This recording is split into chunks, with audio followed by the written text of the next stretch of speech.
It's hump day. I was going to say you can do it, and I was like, it takes too long. I can do what? Say it's hump day.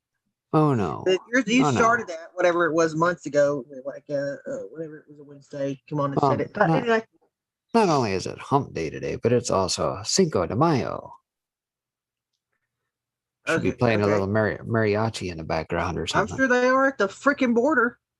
No, no. Everything is free here. Thank you, Biden. You are head. Puddinhead. I should have said Puddinhead. Somebody gave me the damn Puddinhead thing, and I was like, I'm using that. Oh, I think it was Toots or something over on Jules and Toots show one day. I think they called it Puddinhead. I was like, I'm taking that. Oh, my. Just like I stole 412's Don Lemonhead. No, jeez. Puddinhead. I mean, listen, when you got veterans, I will say this again. It's been my same shtick for I don't know how long. So, I'm pretty consistent if I'm not anything. When we got veterans living under bridges and their suicide rate is ridiculous, then I don't want to hear anything else about bringing anybody in this country and giving them any damn thing. That to me should there shouldn't even be a discussion about it. And then after veterans, maybe we can take care of the drug problem. Thanks, China. And get all these people that are on drugs off drugs and off the streets. And, we have all these people saying they can't find anybody to hire. Well, maybe if we cleaned up our population that's succumbed to drug addiction, they would. I don't know. If I were in some fantasy land president, but, it is what it is. Yeah, go ahead and put your name on the ballot. No, I didn't tell Breaking the other day. I was like, you should run. And he's like, I don't, nobody knows me, basically. I was like, we can change that. We can get you on these other stations and stuff. And I was like, I'm not kidding. I don't even care if this is unpopular to say or not. I'm going to say it because I don't bite my tongue on my damn channel. I'm gonna run, all right, but it's not in the sense that you think it means. Okay. I'm gonna run right down to Jamaica and probably go belly up to a. Let me finish what I'm saying real quick. I told him that I would have more faith in, honestly, everything I've seen, somebody like one of you guys, like a patriot that I know has not been bought off and can't be influenced by some lobbyist or their wife or their daughter or cousin or whatever. I again, if you've been in politics for a while, again, this is probably going to be unpopular. But I would trust somebody out there to run that's been with us in this fight for as long as we have, just a common patriot, over damn DeSantis and Trump. I'm just saying. Because I think Trump can be influenced by his family, and I think DeSantis has pushed this damn vaccine down people's throats a little too much. Just saying. Anyway, go ahead. Skeeter wants to know, how are the storms in Tennessee? You guys got whacked last night a little bit, did you? Oh, it was nuts. Yeah, my Shih Tzu was in my lap. It was storming. It was pretty crazy. But it was just a typical, spring shower. Like the thunder was loud, the lightning sound close. It rained like cats and dogs for, probably 10, 15 minutes. And then, Well, let's just say here, probably in the last 4 or 5 days, I think we've probably gotten better than 3.25 inches of rain. We got 2.5 inches of rain in one fall and one day here. It's been 4 days ago or so, and then I think we got another 3/4 of an inch after that. So yeah, we've definitely gotten our fair share, and obviously from an agricultural standpoint, it's definitely hindered farmers getting their fields, getting things disked up, getting planting done, and all that good stuff. Plus, it's been a little bit on the cool side, but it is what it is. We'll deal. Well, okay, then that's awesome. I'm gonna. What the heck? I'm going to start out with, why does it say everything's offline? Oh, my restream. My restream, I just refreshed it and it said everything's, there we go. Okay, refresh it again. How many refreshes you need, brother? All right, so this has happened today. So I'm gonna mention it really quick. I'm also gonna give a shout out to old Ruben Report, because I borrowed his stream he did just a few minutes ago for some of the highlights he used. I'll skip through it though. So if you don't know, this should not be a shock. The Facebook doubled down on its permanent ban of the 45th president of the United States of America. And so, because apparently they think they know what's best and everybody else just needs to sit down and shut the hell up. They don't think you're capable of making your own decisions. And then we got Republicans threatening to break up Facebook after oversight board decision. I don't want to hear that shit anymore. I'm so sick of hearing Republicans threaten to break up. Well, they were threatening that crap 3 years ago, and then had 3 hearings in front of the Senate, and then nothing freaking happened. So I don't want to hear threaten, because you're, to me, and I won't give crap to the Republicans as much as I'll give it to the Democrats. I'll give it where I feel like it's deserved. And I don't need to hear anybody wanting to go out there and tweet something for, a viral tweet, or to get retweeted, or to go on these damn news networks and talk about how mad they are. And they're the ones that are sitting up there representing the American people that should be doing something about it. So I'm going to, the reason I'm going to use him, because he took some clips out of like some of their statements or whatever, but this was in the AP, and this is what they kind of had a statement. It said the social networks quasi-independent. What the hell does that mean, by the way? You look at the word salad here. Quasi-independent oversight board voted to uphold his ban from the platform after his account was suspended 4 months. 4 months ago for inciting. Well, it was suspended 4 months ago for inciting violence that led to the deadly January 6th Capitol riot. Look at how they word this stuff. So for inciting violence that led to the deadly 6th. Nobody says shit about Maxine Waters up in here, though. Or that crazy lady from Missouri, the bald black lady that came out and said, "Oh, you know what to do," talking to Antifa and Black Lives Matter. But in a statement, it faulted Facebook for the way it made the decision and called its indefinite suspension of Trump unreasonable and unworkable. That does not matter. The whole last sentence of that statement does not matter. I don't even know why they put it in there. The way that the indefinite suspension, but then it says it's going to uphold it, and again, it does not make any sense to me. That I don't know, they don't make any sense. But then the next thing that it was posted, hang on, I'm trying to get to the, and then this is from the board co-chair Michael McConnell. Indefinite penalties of this sort do not pass international smell tests. We are not cops reigning over the realm of social media. Yeah, guess where you're wrong. You that's exactly what you are. You are the cops that are reigning over social media. You're the ones that are deciding who has right speech and who has wrong speech, who you like and who you don't like. It has gotten that damn petty, and anybody that's going to tell you anything less is lying to you. They are lying to you. And then this was Fox came out with former President Trump launched a communications platform on Tuesday. Oh, this is a quote from them, apparently. President Trump's launched a communication platform on Tuesday, which will serve as a place to speak freely and safely and will eventually give him the ability to communicate directly with his followers. The space allows Trump to post and allows followers to share the former president's posts to Twitter and Facebook. However, the new platform does not have a feature to allow users to reply or engage with Trump's post. Okay. I mean, I guess that's what happens when you have to figure crap out, because these proprietors of what they think is right decide it for you. And that's what they're talking about. He made this by the way, DonaldJTrump.com. I think it came out yesterday or something. You can see where he goes through, and it goes through his post. Now, there's a couple other things I'm going to share in here, but I'm going to shut up for a minute, give Breaking a chance to talk. I think that's the last statement on this, because he goes on to say something about Fauci. Oh, this was interesting, by the way. Coca-Cola has paused its controversial diversity plan that included penalties on outside law firms if they failed to meet racial diversity quotas after intense backlash. Now, again, this is the media propaganda. Okay, first it was, the leaking of the whiteness crap, the whole thing of the racist stuff about white people. Right. And then they got all this backlash. People were ticked. I wonder why. The majority of this country is made up of Caucasian folk. Just a fact, people. Then they come out and say, "Oh, we're going to have to raise the prices of Coca-Cola because of quote, quote, COVID." Because, again, they think we're stupid.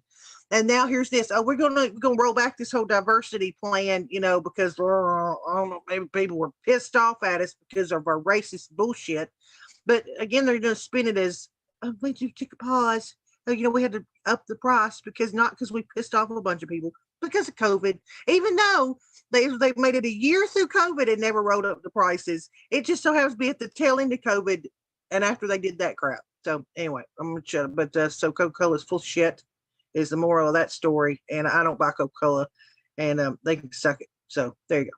And I'll share the rest of this in a minute after you get done saying something.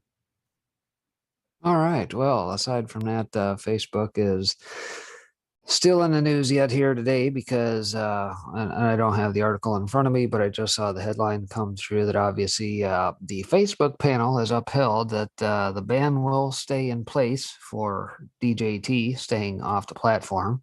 And there's been a little bit of a rebuttal by POTUS in that regard as well. And we shouldn't really be surprised because, well, if you paid any attention to my PSAs and that I do on Section 230 and how it was all legalized and everything else, you should very well know that all of the board and that on Facebook's little quote unquote oversight board, the 13 or 12 members or whoever make that up, are largely George Soros Open Society Foundation folks. So no real big surprise there.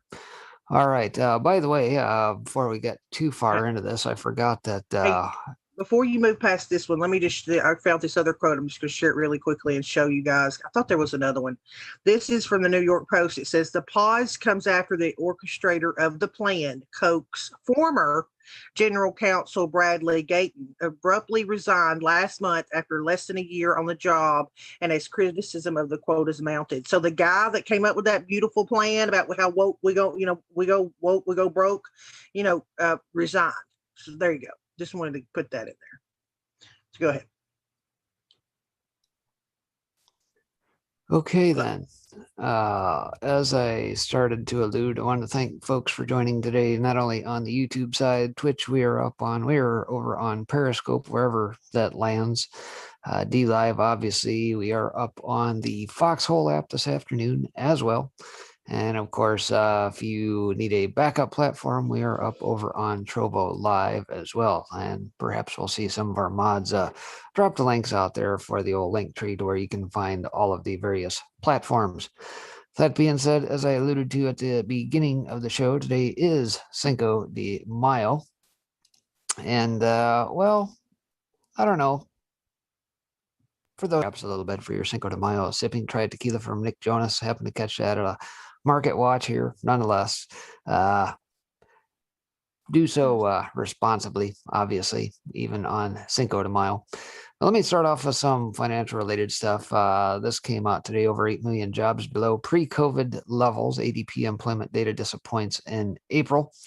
After a notable disappointment in the last 2 months, ADP's National Employment Report was expected to print a very positive 850,000 additions in April, but again, it disappointed with a mere 742,000 jobs added, though March additions were revised higher from 517 to 565.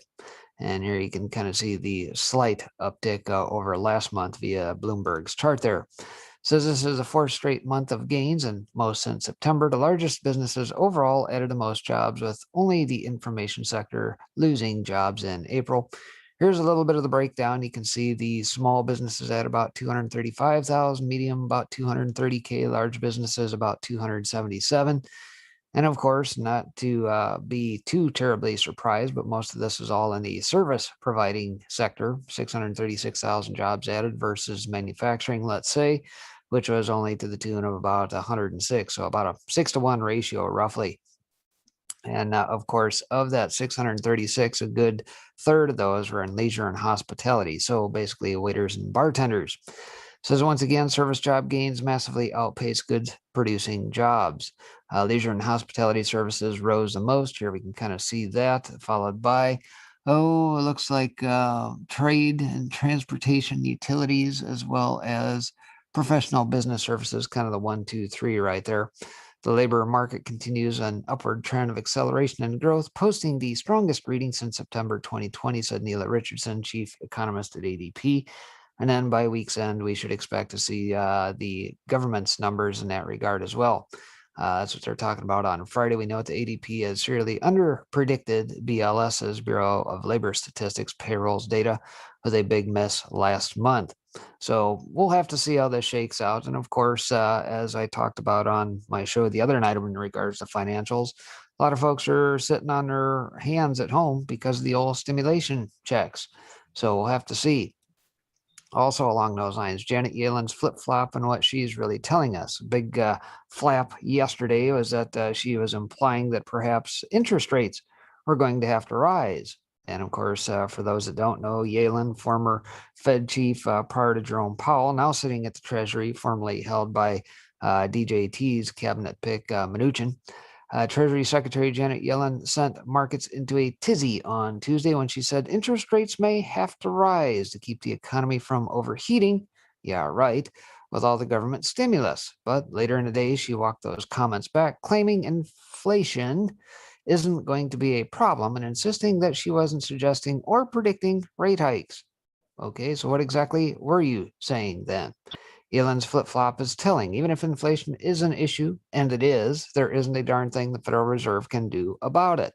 Yellen made her first comments during an event hosted by The Atlantic magazine. That should tell you everything you need to know. It's a NATO-sponsored outfit right there.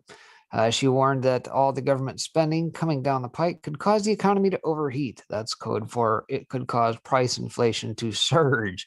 Well, gee, I don't know how much more surging we really need at this point. I mean, all one has to do is take a look at any of the commodities across the board. If it's copper, if it's steel, if it's lumber, take your pick. Food prices are going to be on the rise. Every single thing is going to go up. Says in a tweet, Peter Schiff said that's exactly why Yellen walked back her comments. The fact that Janet Yellen felt it necessary to walk back an obvious admission that interest rates may eventually have to rise somewhat in response to stimulus spending by later claiming that hashtag inflation will not be an issue highlights the Fed's lack of ability to fight inflation. Well, gee, again, how do you fight inflation when you're printing 180 billion a month out of thin air? Oh, I guess we'll just call that a little taper tantrum to where we taper that off instead of 180 billion. We'll just knock 80 billion off that, make it only 100 billion, right? Yeah. And of course, the money supply graph that I showed the other night shows that we've actually added since around January 2020 about 3 trillion in circulation. So, whatever. We're just debasing the currency here. No biggie. And also along those lines, the dangers of programmable money explained. I talked a little bit about this the other night as well, that the old central banks, led by the People's Bank of China, first out of the gate with this, their CSBCs, central bank CBDCs. There we go. Get my acronym right. Central bank digital currencies. They're going to want to test the waters and say, hey, we're going to give you a digital currency. It'll look a lot like Bitcoin or Ethereum or Dogecoin or what have you, except it's going to have a time limit. And so they think that, when the market or the economy needs a jump, they expect you to spend it right away. Gone are the days of saving for a rainy day. No. Your labor is worth nothing after a month, after 3 months, or when the government tells you to jump. Basically, that's the gist of this. Central bank digital currency known as CBDC. He questions if CBDCs are the final step into the brave new world, Orwellian Great Reset dystopia we seem to be heading towards, or are they the on-ramp to the Bitcoin motor highway? So the answer is both. Frisbee points out the biggest issue with CBDCs is that digital money is programmable, which means the issuer, such as the Federal Reserve or the Bank of England, can build specific rules into it. He said cash grants users freedom and power. Programmable money, such as CBDCs, mean the user has even less control over their money. Meaning, if you have $1 in your pocket today, gone are the days of any sort of anonymity in what you purchase, because at the end of the day, everything can and will be tracked. Frisbee said almost any kind of rule could be coded into CBDCs. He provides an example of China mulling over the idea of expiry dates for its digital money. This means those holding the programmable money have to spend the money by a specific time or it disappears from their account. And it's gone. Yeah, the old South Park mantra kind of comes to mind. A couple other things real quick here before I pass it back. Saw this today as well. Honeywell was fined $13 million for exporting sensitive information to countries, including ding, China. Shocker, right? Honeywell is fined $13 million for allegedly exporting sensitive data to several countries, including China, without obtaining proper authorization, the Department of State announced on Monday. State Department spokesperson said in a statement that it concluded a settlement with Honeywell International to resolve alleged violations of export rules when the company exported and retransferred technical information without authorization to Canada, China, Ireland, Mexico, and Taiwan. The exported data contained engineering prints showing dimensions, geometries, and layouts for manufacturing castings and finished parts for multiple aircraft, gas turbine engines, and military electronics. Big no-no there, department spokesperson said. The violations Honeywell has been charged with occurred within a 4-year period and included sending without permission to foreign companies technical details of military aircraft, such as the Lockheed Martin F-35 and F-22, helicopters, tanks, and Raytheon's Tomahawk cruise missiles, according to proposed charging letter sent by the State Department to the company. And it also says in 2015, Honeywell disclosed to the authorities 71 drawings that it sent to foreign suppliers, 65 of which allegedly violated the U.S. export and transfer rules, a letter stated. The company exported 51 of these drawings to Communist China, according to the letter. Not good. And last but not least, from a financial standpoint, this always sits well. If you've never seen this, pay close attention to this. See if, as Sven Henrik says here, still the greatest financial crisis explanation rant ever. See if you know anything different here 10 years later. It's the downfall. What's the story here? Do you really want to know? I'd love to know. Well, I'll tell you, it's like what has happened all over the Western world for the last 20 or 30 years. Greed, and more fucking greed, and cheap money. And in Ireland, it's a tragedy what happened to the Tiger. We have, I'd say, 4 causes. We had a stupid fucking government. We had a regulator that was asleep at the wheel. We had very deceitful and conniving and corrupt developers. And of course, above all, wanking fucking bankers. Wanking bankers. We had these arseholes that for the last 20, 30 years are getting these massive bonuses, these employees and directors of banks, on the misfortune of the working class and getting these huge bonuses and salaries. But, you know, if you and all these arseholes should be thrown in jail and the keys thrown away for the rest of their life. And you know, sir, if you went in and you're unemployed and you wanted to take a loaf of bread out of a store or a supermarket to feed your family, guess what? You'll be up in court for it. These assholes are living all over the world now on the backs of the misfortunate working people. And who's going to pay for all this? We've mortgaged the next generation or two. Who's going to pay for it? The working man. We got the labourer, the small farmer, the fisherman, the nurse, the teacher, the policeman, the fireman, the plumber, the carpenter. Fuck's sake, man, this is a joke. So I'm sensing a wee bit of discontent? You are indeed, sir. And by the way, let's not be too cocky in this part of the world, North America either. All these debts that people have accumulated over the last 30 years. Hey, everybody gets their day in the sunshine. And you know, speaking of the Celtic Tiger and all that you mentioned, you know that Michael Flatley is really from Chicago. Well, that's another story. Fuck off! I love that clip. Still holds true today. It's been out there for quite a while, but he explains it so very succinctly. And yeah, it still holds true as much from 10 years ago as it does today. Okay, I'm going to get back to the thing I was sharing in the beginning. There was a couple things that he covered today that I'm going to quickly try and go over a few things. But yeah, this is I brought this up because this is a really good point, and I don't think too many people are using this because of what's the temperature. I know that's going over here in America, and probably a lot. I don't know how you would deal with it in the UK. I'm sure you guys do, or Daddy does. But this is some questioning whether Gaten's policies violated. This is the Coca-Cola guy. The Civil Rights Act of 1964, which says employers can't treat people differently based on their race. Now, think about how many times you have looked in the media or watched in the news where people are literally having these diversity checkbooks that they want marked whenever they're talking about hiring. Oh, they don't even want Caucasian people to apply. They only want, people of minorities to apply. I don't understand why people aren't pushing back with the Civil Rights Act of 1964. You know what I don't. It just, I don't know. Maybe they're not thinking about it, but there it is. Yes, Skeeter, Title VII. So this is this. I thought this was interesting because this is Fauci. Fauci on some. Remember, like Project Veritas came out about this ticker over here on the side. They admitted what they were doing with the ticker. This is how narcissistic these people are. They admitted to the reason why it was released and leaked out. This guy was caught on tape, and they have yet to take it down. They do not care. But this is why nobody should believe a damn word Fauci says anymore. And I mean, it is what it is. Anybody that still believes this guy, I don't know what to tell you. He is a power-hungry, narcissistic jerk. And he doesn't even know the stuff that he's saying. I'm going to have to take a pause in this. I'm sorry, but yeah, I ain't messing around with CNN. But this is what he said to Wolf Blitzer about the emergency. Look at this. Authorization for kids ages 2 to 11. These kids are not in danger. These kids are the least in danger in the population of even getting it, much less being fatal. And yet here we go with another trying to roll out. How much you want to bet they're going to start pushing to have this be something these kids are inoculated with whenever they're babies. Here it comes.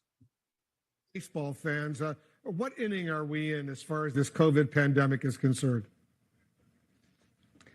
Well, you know, we're at least halfway through. I hope we're seeing, and I do believe, Wolf, I'm not trying to be overly enthusiastic about what's going on vis-a-vis. I'm not trying to be overly enthusiastic. He's telling them what inning in the baseball game we're in with COVID. They have no flipping clue. These people have no clue.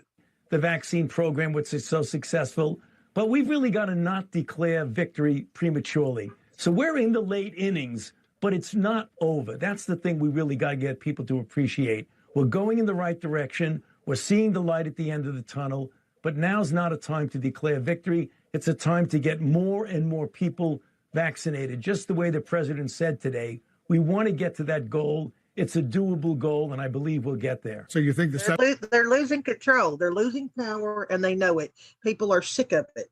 People want to get back to their lives, and they're sick of it.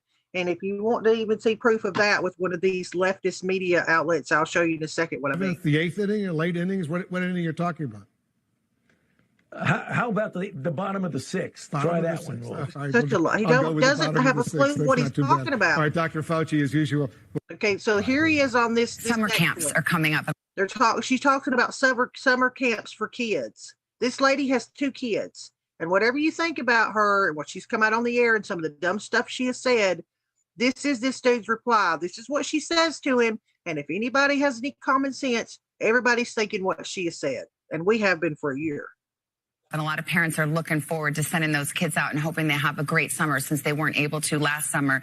But the CDC guidelines right now for kids in summer camp say masks must be worn at all times, even outdoors, by everyone, including vaccinated adults and children as young as 2 years old. And campers should stay 3 feet apart, even outdoors. Masks should be worn in children as young as 2 years old, even outside. And keep it still socially distant 6 feet. Didn't it come out a few weeks ago? The CDC rolled the 6 to 3. They don't know what they're doing here. Out in the sunlight, which kills COVID immediately. And we're trying to put these masks on kids that have a smaller lung capacity. And they're out flipping side and have literally virtually, there's no risk to them with COVID. I'm curious. I'm not curious. I know exactly the reason. They're trying to push to have these kids vaccinated against a disease that they have there's no risk to them being permanently injured from. My question to you is, given what research shows about transmission outside, about the low risk of serious illness in children, are these CDC guidelines excessive? You know, I wouldn't call them excessive, Savannah, but they certainly are conservative. and I think what you're going to start to see is really in real time, continually reevaluating that for its practicality. Because you're right, people look at that and they say, well, is that being a little bit? They have not reevaluated anything. Again, we're talking about science here. And everybody wants to shove science in people's face, then read the flipping science. Don't read something from a director that comes out and gives you her opinion. Don't listen to this dude that doesn't know his ass from a hole in the ground and killed thousands of HIV patients because he's greedy as hell. Too far right now. Yeah, because aren't we supposed to be? We've been told, people have been preaching for a year, follow the science. The science doesn't suggest those CDC guidelines are too sensible for little kids outside in 90-degree heat running around with masks. Yes, Savannah, you've asked me that question a couple of times before. I'm asking for two kids named Vale and Charlie, age 6 and 4. Yeah, well, you're right. The CDC makes decisions based on science. They will. You hear what she just said and what he just did? She said that we're supposed to be following the science, and the science shows that there's no risk to these kids. And he word saladed her right there and said, you know what? You're right. The CDC does follow the science. No, dipshit. That's not what she said. What she said is the exact opposite of what you just thought you heard in your little head. Continually reevaluate that. You're right. It looks a bit strict, a bit stringent, but that's the reason why they keep looking at that and trying to, reevaluate on literally in real time whether or not that's the practical way to go. He's a liar and an idiot. September of 2021. This is the part I didn't get a chance to watch much of, but he did such a good job. Thanks again, Dave Rubin, for pulling out these snippets of hypocrisy and what's being said today. Remember what was said in this last year. That again, these people, you're right, Tim Mull, no science. These same people that are talking about science do not follow the damn science. Anita, President Biden said in an interview that schools should probably all be open in the fall. Can you clarify, is it the Biden administration's position that all K through 12 schools should be back full time, in-person learning, start of next school year? And is the Biden White House willing to push back on any teachers unions or others who stake out any position to the contrary, not backed up by science? So, Jake, one of the great accomplishments of this. Now, what's the word salad? He asked her a pretty direct question. Is the Biden administration going to push back against these teachers unions that are not following the science and saying that these kids shouldn't? Now, listen to how she just started that out open. She's not going to answer the question. She's going to dance all around it. Guarantee it. Administration, and one the president is very proud of, is that 80% of the teachers and school personnel in this country have now been vaccinated. If you recall, a couple of months ago, the president made the announcement that we were going to have a special supply of vaccine dedicated precisely for this reason. Now, he said probably. He didn't say absolutely. Probably. He didn't say absolutely. The teachers were pushed to the front of the line because their excuse was, we won't be vaccinated before we go back to teach, so they were shoved to the first of the line. I'm going to stress this again. These people that are out here pushing this shit on everybody else are not being honest with people. They're acting like this thing has been medically proven to do all the things that they come out here and give you word salad and say. This thing is still in clinical trials. It's not up for debate. It is. There's been no long-term studies done on it because there's not any. This is not a long-term vaccine. That's the truth of the matter. Children are virtually immune to it. There's a handful of cases. And But given the science, if the vaccination program in this country proceeds, if people do go get their vaccines, he does believe that schools should be able to reopen. Now, again, remember what she just said. If people go get their vaccines, remember the lady that came on with Cuomo when she talked about the carrot?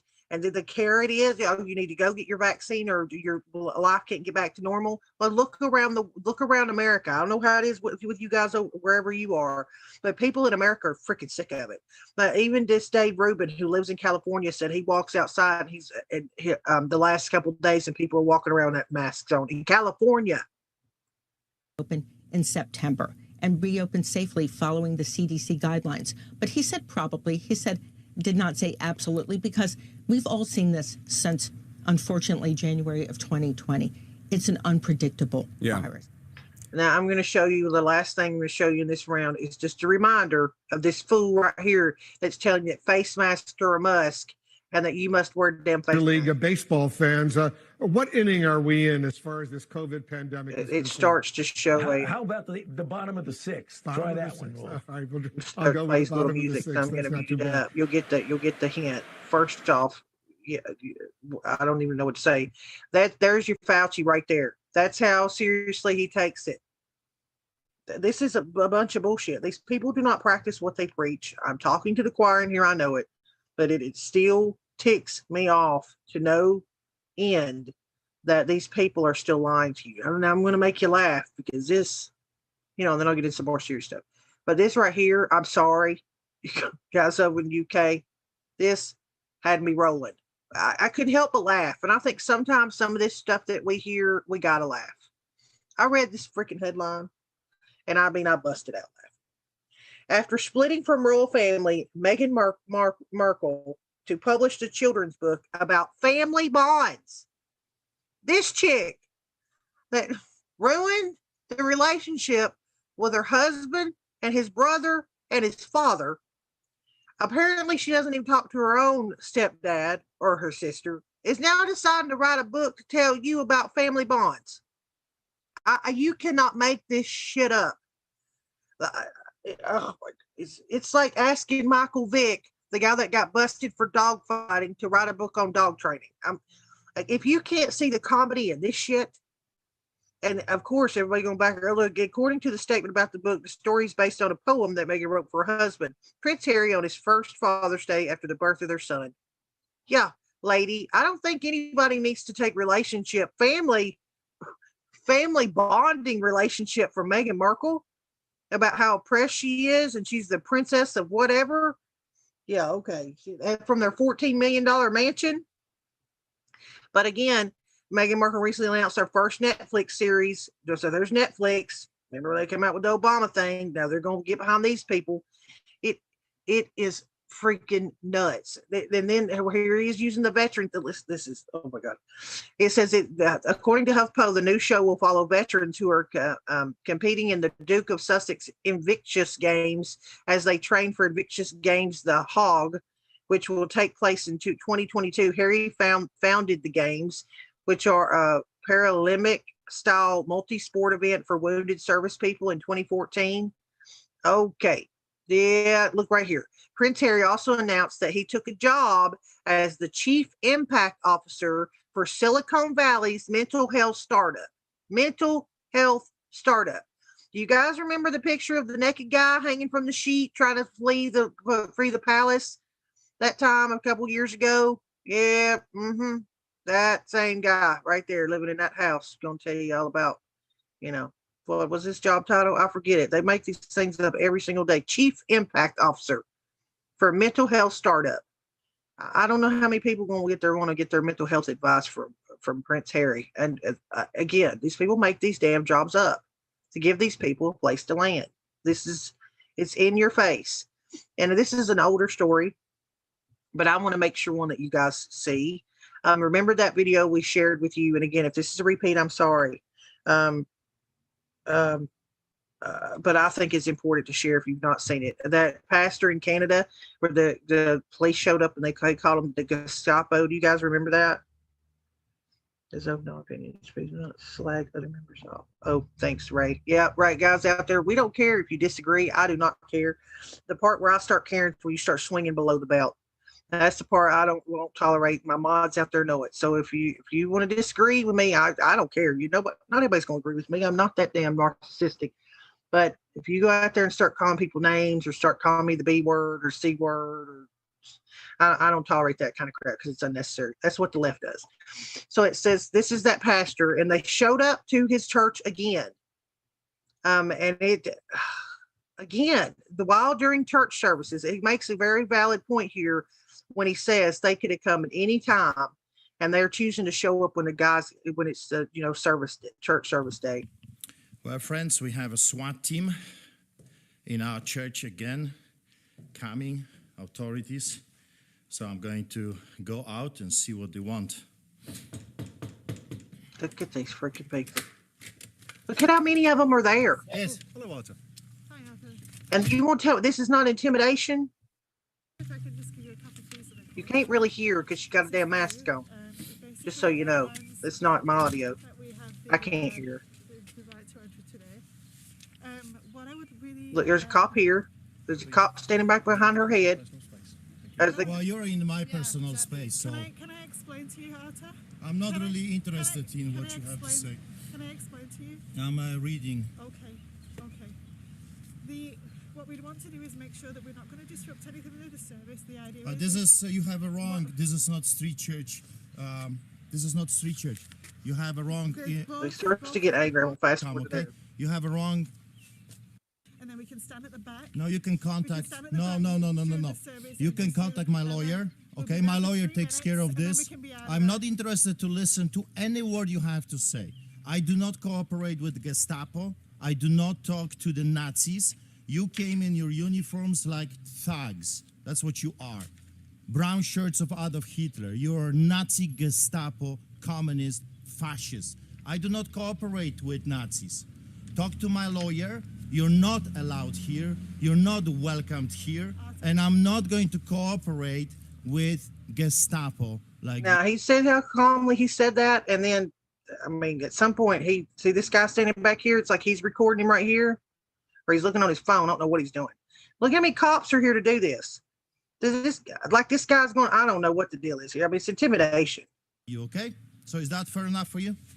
Talk to my lawyer. I just wanted to explain a little bit about the order. I'm not interested. I just wanted to at least have a conversation. I'm not interested in talking. You see, this is what the Gestapo is doing. You're coming to the place of worship to intimidate and to harass. So you can make an appointment. Lady, listen to me. You can make an appointment another day. You Gestapo. Another day. Not this day. Not this day. Not during the church. You understand? Make an appointment. Okay. So go. See you later on. Have a good day. You are. Dude says, see you later on. Have a good day. You got to think that some of these police officers are like, it's just like what's going on in America. Some of them got to be like, I hate my job right now. Sick. That's what you are. And rightfully so, you change your uniforms to black because you're exactly acting like the Gestapo of old. Sickening what this country came to. Coming to the place of worship with their uniform, with their guns, again, during the time of worship. They have a purpose. They have an agenda. If you're not, no, they want to. We want to inspect your facility. We want to come. No, they want to do it during the church service because they have a purpose. They have an agenda. If you're not seeing it, then you're playing either stupid, blind, and deaf. I have been warning you for 16 years about what's coming, and it's here. And it's up to you. Either you're going to keep pushing as hard as you can, or you're going to be swollen by those people. The history is teaching us that those types of people will never stop. They're going to keep coming, keep taking your rights one after another, destroying you by thousands of cuts, one cut at a time, one little law at a time, and then eventually you're going to wake up and you will be in a concentration camp, like my brother says, turned into a soap. When we were warning Canadians. So he basically goes on to say that he warned the Canadians that, about this. I think this goes for the rest of the world, quite frankly, that you got to start standing up for like what he's doing. Like stop rolling over and just taking it. And then I had a couple other things. So there's one other really important thing I wanted to get to in this segment, because I'm on this school stuff. I'm not letting up on my pushback of critical race theory and trying to spend my time here to make you guys aware. Not only this, if you have kids, if your children have kids, if your neighbors have kids, whatever it is, there's 6 kids shows that are now pushing the LGBTQ agenda to preschoolers. Preschoolers. Okay. Blue's Clues. I'm going to tell you that I'm not going to read all this. I'm going to tell you what they are. Blue's Clues. Arthur. A lot of you were going to remember these cartoons. Yes, they have become woke and they have become Doc McStuffins on Disney Junior. These series may be targeting children aged 2 to 5. My Little Pony, which is a heartbreak for me. I used to love My Little Pony. I don't know. These people have lost their minds. Hey, Doogie, I don't know that one. I think it's Dougie. Nick Jr., The Bravest Night on Hulu, if any of you have Hulu. And those, just please just what I know that sometimes when you think even if it's a cartoon and it's all animation and they talk like this and the kid in that does not mean you don't need to be paying attention what your kid is watching, because they are shoving this crap everywhere. So please, please, please, please, just make yourself and whoever's around you that has children aware of where they're slowly trying to indoctrinate these children and where they're pushing it in this agenda in, because it's everywhere. I mean, it is everywhere. And now you saw that one school board push back, voting a whole new school board. I encourage everybody out there that has children in school to do the exact same thing, to go to your school board meetings. They're so used to only having a handful of parents show up. That's why that whole board quit, is because they were overwhelmed. They didn't know what to do when 100 people showed up. They didn't know what to do. So I will shut up now, let you go with some stuff. By the way, what's his name? That stupid dude, John Oliver, told everybody to stop listening to what Joe Rogan tells you. He's an effing moron. John Oliver slams Rogan on COVID-19 vaccines. You know why? Because Joe Rogan's been going on talking about how important vitamin D, vitamin C, and like zinc is into boosting your immune system. And he's railed against all these talking heads on the media, not including how important it is for you to take care of your immune system. So, there's that. All right. There you go. Well, a couple things that I've come across. I don't have anything to share in that regard, but I'll at least throw this graphic up for the sake of, well, if nothing else, maybe a laugh, maybe a cry. I don't know. Of course, we know that old Billy Boy and Melinda are getting divorced. And is this the reason why? Is there a potential match on Tinder? I don't know. Maybe Billy Boy's door swings both ways. Who knows? I think we'll soon find out. And of course, if you paid attention to, folks like Lynn Wood and that, who says apparently you've got the dirt on all these pedos. We'll have to see when this stuff shakes out. But to that end, quickly to the old COVID-19 and CDC stuff. Number one, it came out in recent days that the teachers unions, by the way, were the ones giving guidance to the CDC on whether or not, kids should continue to wear masks, social distance, blah, blah, blah, all that good stuff. So is it really about the science at the end of the day? And you've heard me talk about the big pharma types. 2025 goal to be at least a $20 billion industry. How they get there? Of course, it's going to have jabs net included, right? Well, the Pfizer head here just in the last couple of days come out and says they are now going to be approved here very shortly to have the COVID jab available for 2-year-olds to 11-year-olds. And they've already got it for, I think, 15 to 18 or something. So yeah, 2-year-olds to 11-year-olds. Now, wait a minute. How many cases have we actually seen of kids actually getting sick or transmitting or doing anything by way of COVID at this point? Isn't it a fairly negligible percent, less than 0.1%, let's say? I do believe it is. So why in the hell are they wanting to throw the jab at kids as young as 2?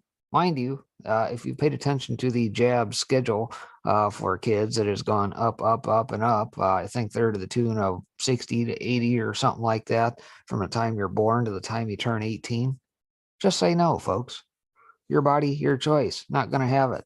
We need to break the backs of these big pharma types, the Modernas, the Pfizers, the BioNTechs, the Johnson & Johnsons, every damn one of them, AstraZeneca, you name it.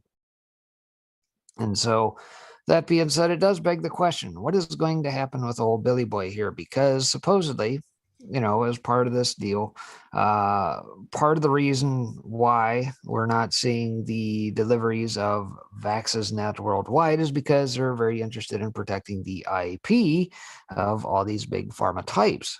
And even we saw Tedros and company over at the World Health Organization come through and say they're disappointed, using air quotes behind the scenes, and saying that, they've not seen the VaxNet passed out to the third world countries and everything else at a decent rate.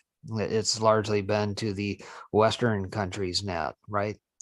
And so it begs the question, what the hell is going on with India? Obviously, if you've paid attention over the last week or so, they have had supposedly another version. I think this one was called the 1617 variant or whatever, something along those lines, whatever it is. What? 1619 is it? 1619, whatever it is. Bodies falling out of the backs of ambulances. Don't have enough ambulances to recover all the bodies. Largely the same sort of scare tactic crap that China pulled at the onset of all this. Is it really happening? I question whether or not the reality of it. And now, of course, even here today with the G7 taking place, one of the administrators and that from India was supposed to be meeting with the G7 folks, I think with Blinken and whatnot, and apparently found out that he had been tested positive for it as well. So again, look for this to perhaps linger and be used as a weapon against the rest of us here. Meaning, all right, we've already shut down air travel. I think Australia has. Maybe they've had to backtrack a little bit. But if this thing gets out of hand, guess what these states are going to try and do as a result? You think they're going to go back right to the same policies they tried to do last year with all the shutdowns and masking up? And oh, by the way, never mind the fact that which one was it? Was it Pfizer? Was it BioNTech that come out and says, oh, with all these variants, we're going to have to continually jab you? Yeah. So you're not protected at all. What are you being protected from? Why do you still have to wear a mask if you are, quote unquote, protected after getting the jab? Where is the logic? Where is the reason behind this? Or is this just a money grab situation and you're just a big experiment at the end of the day? And if that is indeed the case, we have a large problem, because I believe our Nuremberg Code after World War II cited otherwise, that the populace is not to be used as an experimental thing for all these corporations. Yeah. Carry on. I just have a couple more things to go over. I will show you this one. I'm sure you've heard enough about what's in this George Floyd Justice and Policing Act.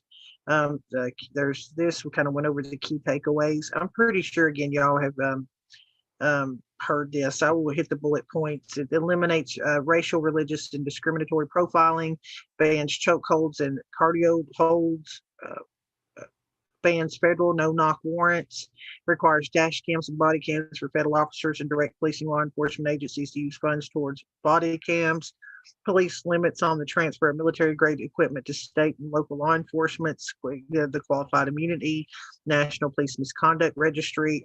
Again, some of these are good, like the National Police Misconduct Registry. I think, yes, for sure, that if a police officer has done something bad in one district, there should be a registry so he can't just leave and go get a job in another district. But I think the same damn registry should be used for teachers, because, a teacher, there's a story that I was doing some research on with the teachers union. And if you don't know, Project Veritas did some good work about this a few years ago, I think 4 years ago, where they had one teacher that had a female student had come out about him being inappropriate with her as a child whenever he was seeing her mother, whatever.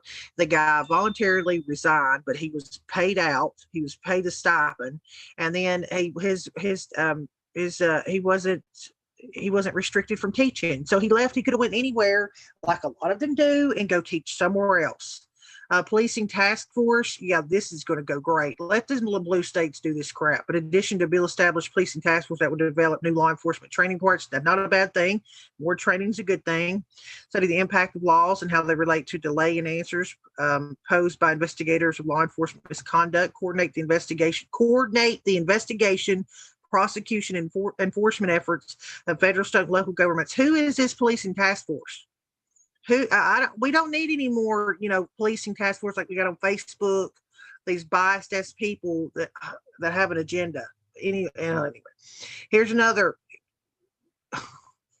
Some more news, and then welcome for following WH33LZ. Welcome. I just saw that over I have my little chats pulled up to the right. An Aussie serial killer bounced from prison, comes out as transgender woman already threatening victim's family.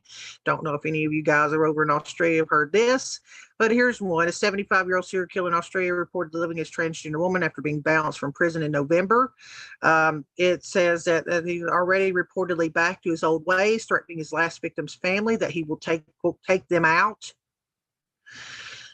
Revelations were confirmed this week via a message the convicted serial killer posted to a transgender community friendship page. So this whole, once they, flip off, they just, what do you think? They just become nice people all of a sudden? Are you nuts? It says at age 28, he killed his 49-year-old stepfather with a carving knife. In 81, he killed another man, robbed and murdered a 19-year-old sailor named Ross Browning. His body was found in a scrub with 35 kilometers to east of where he is. It says described the killing as the most vicious they had investigated, but 2 murder trials were aborted and both men pled guilty to reduced charges of manslaughter. But this guy's already back to threatening the daggum family. So once he got out.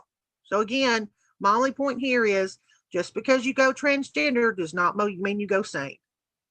Does not mean you go sane. This dude is a piece of shit, whether he's a man or a woman. I do not care. Oh, they were stupid. Okay, and then this happened. I don't know if y'all, I'm sure y'all maybe have heard this too. Dinah reportedly pulls a pistol as the armed BLM protesters storm a restaurant. So in Louisville, Kentucky, again, Kentucky ain't a place you mess around.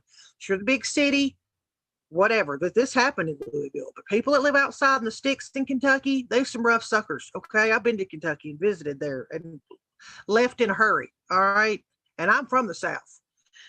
But he pulled out a pistol, pointed at Black Lives Matter, who rushed an outdoor dining patio during demonstrations over the death of Breonna Taylor the day of the Kentucky Derby.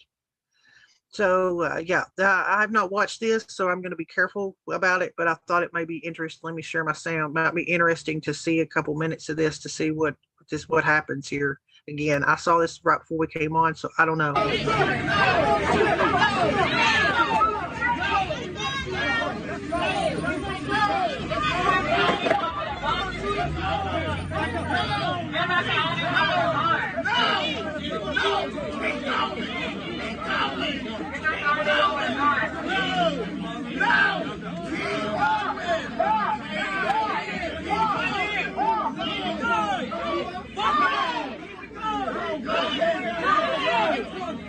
Guess what, Matt? Guess who called for this right here? Maxine Waters, Joy Reid. How many Democrats have come out and then they wanted to go against Donald Trump, 45th president, when he said they should peacefully go protest, but everybody leaves that out. But we got Democrats going on mainstream media, posting it out, telling people to go confront people wherever they're at. And then somebody's going to pull a firearm like this guy. And then people want to lose their heads. But it says this man appeared to be armed, as were a few protesters.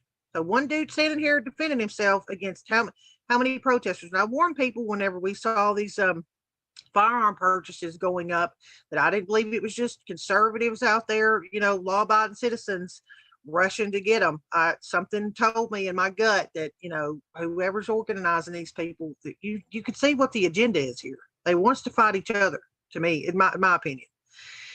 And this, I'm sure it's not breaking news to anybody, but state controlled by Democrats lost double the jobs Republican states lost because we didn't shut down like a bunch of crazy people. Between February and December of last year, states that went for Biden saw the total number of people working drop an average of 6.2% versus a 2.5% decline in those voting for Republican. Again, why do you think people are fleeing California and New York for places like Texas and Florida and now in Tennessee? We've seen a huge uptick here in Tennessee of people coming to Tennessee, and they're not from other southern countries. Okay, they're just not. These people are, and so all I'm saying to you again, if you're going to flee these radically crazy progressive states, do not come down here and start voting in those same policies here. Do not come ruin our states because you ruined yours. Don't go leave a trash heap and hypodermic heroin needles over in San Francisco and come to little middle Tennessee and act like you're going to do it here, because it ain't going to happen. And the people need to realize. And I'm going to show you this too. Daddy didn't say anything about not being here, so I'm assuming Daddy's going to be here. See how much I always bring up this stuff about critical race theory. But I had a conversation with Breaking, I think yesterday, about Caitlyn Jenner. This person getting flack. She's getting flack from both sides of the aisle, because the left is now turned on her because she's come out as conservative. So now she's a traitor, all the same labels they like to give people that now are baseless and ridiculous. And it's just whatever. It's something to call you when they don't agree with you. You're a horrible human being. But now conservative rights, some people have left some pretty horrible comments. Nothing to do about the policies, but all about our choice of gender. And again, if you're an adult, I'm gonna say it again. The conservatives better practice what they preach, because we're all about lower government. We're all about stay out of my business, I'll stay out of yours, as long as you're not trying to force on something on me. Because to make you feel better, I don't give a damn what you do. Now, when you're talking about kids, that's a whole nother story, and I've made my position very well known about what I feel about people trying to push crap on kids. It's child abuse to me. But Gavin Newsom, and you've seen what they've done to California. What is Caitlyn's policies? I would be curious and very cautious, because again, these people get in office and then they do whatever the hell they want to do. But you know who's working on her campaign? Anybody recognize his name? Brad Parscale. I never say his last name right. Parscale. Trump's campaign advisor is now working on Caitlyn Jenner's campaign. And so I thought this was interesting that he put this video together for her. So I want to let y'all guys see some of this. If you haven't seen it, we make sure again my audio is being shared. Because you can say whatever you want to do, but Brad's pretty damn good at doing campaigns. No,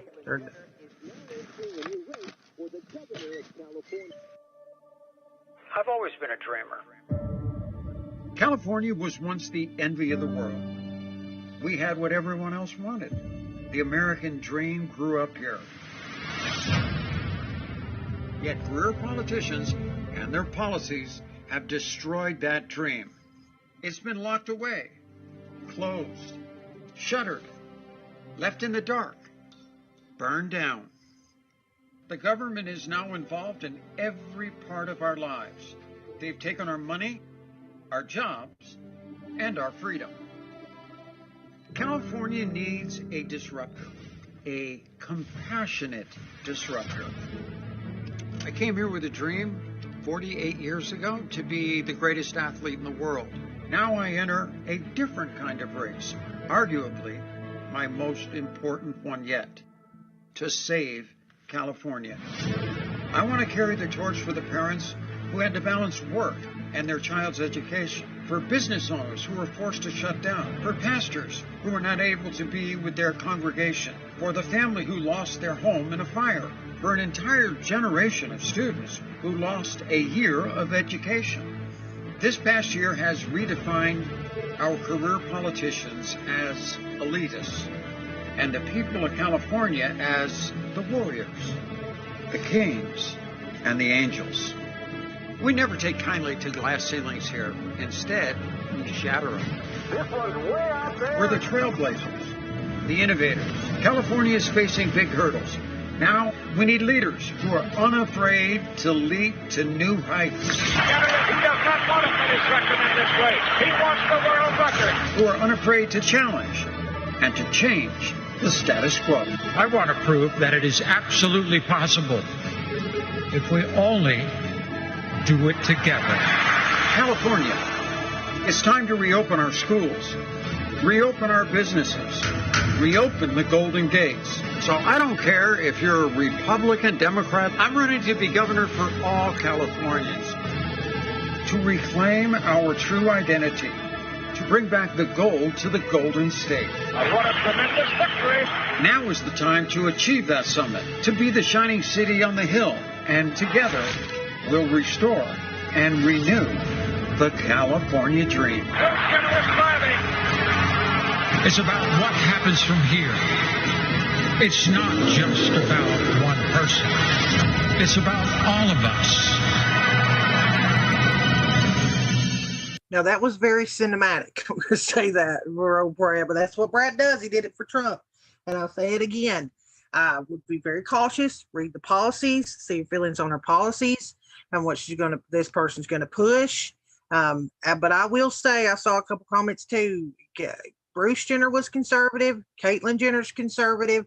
And when the Bruce Jenner was on the Kardashians, even if it was unpopular, he would always never hide the fact that he was conservative. I mean, he never has. So it's not like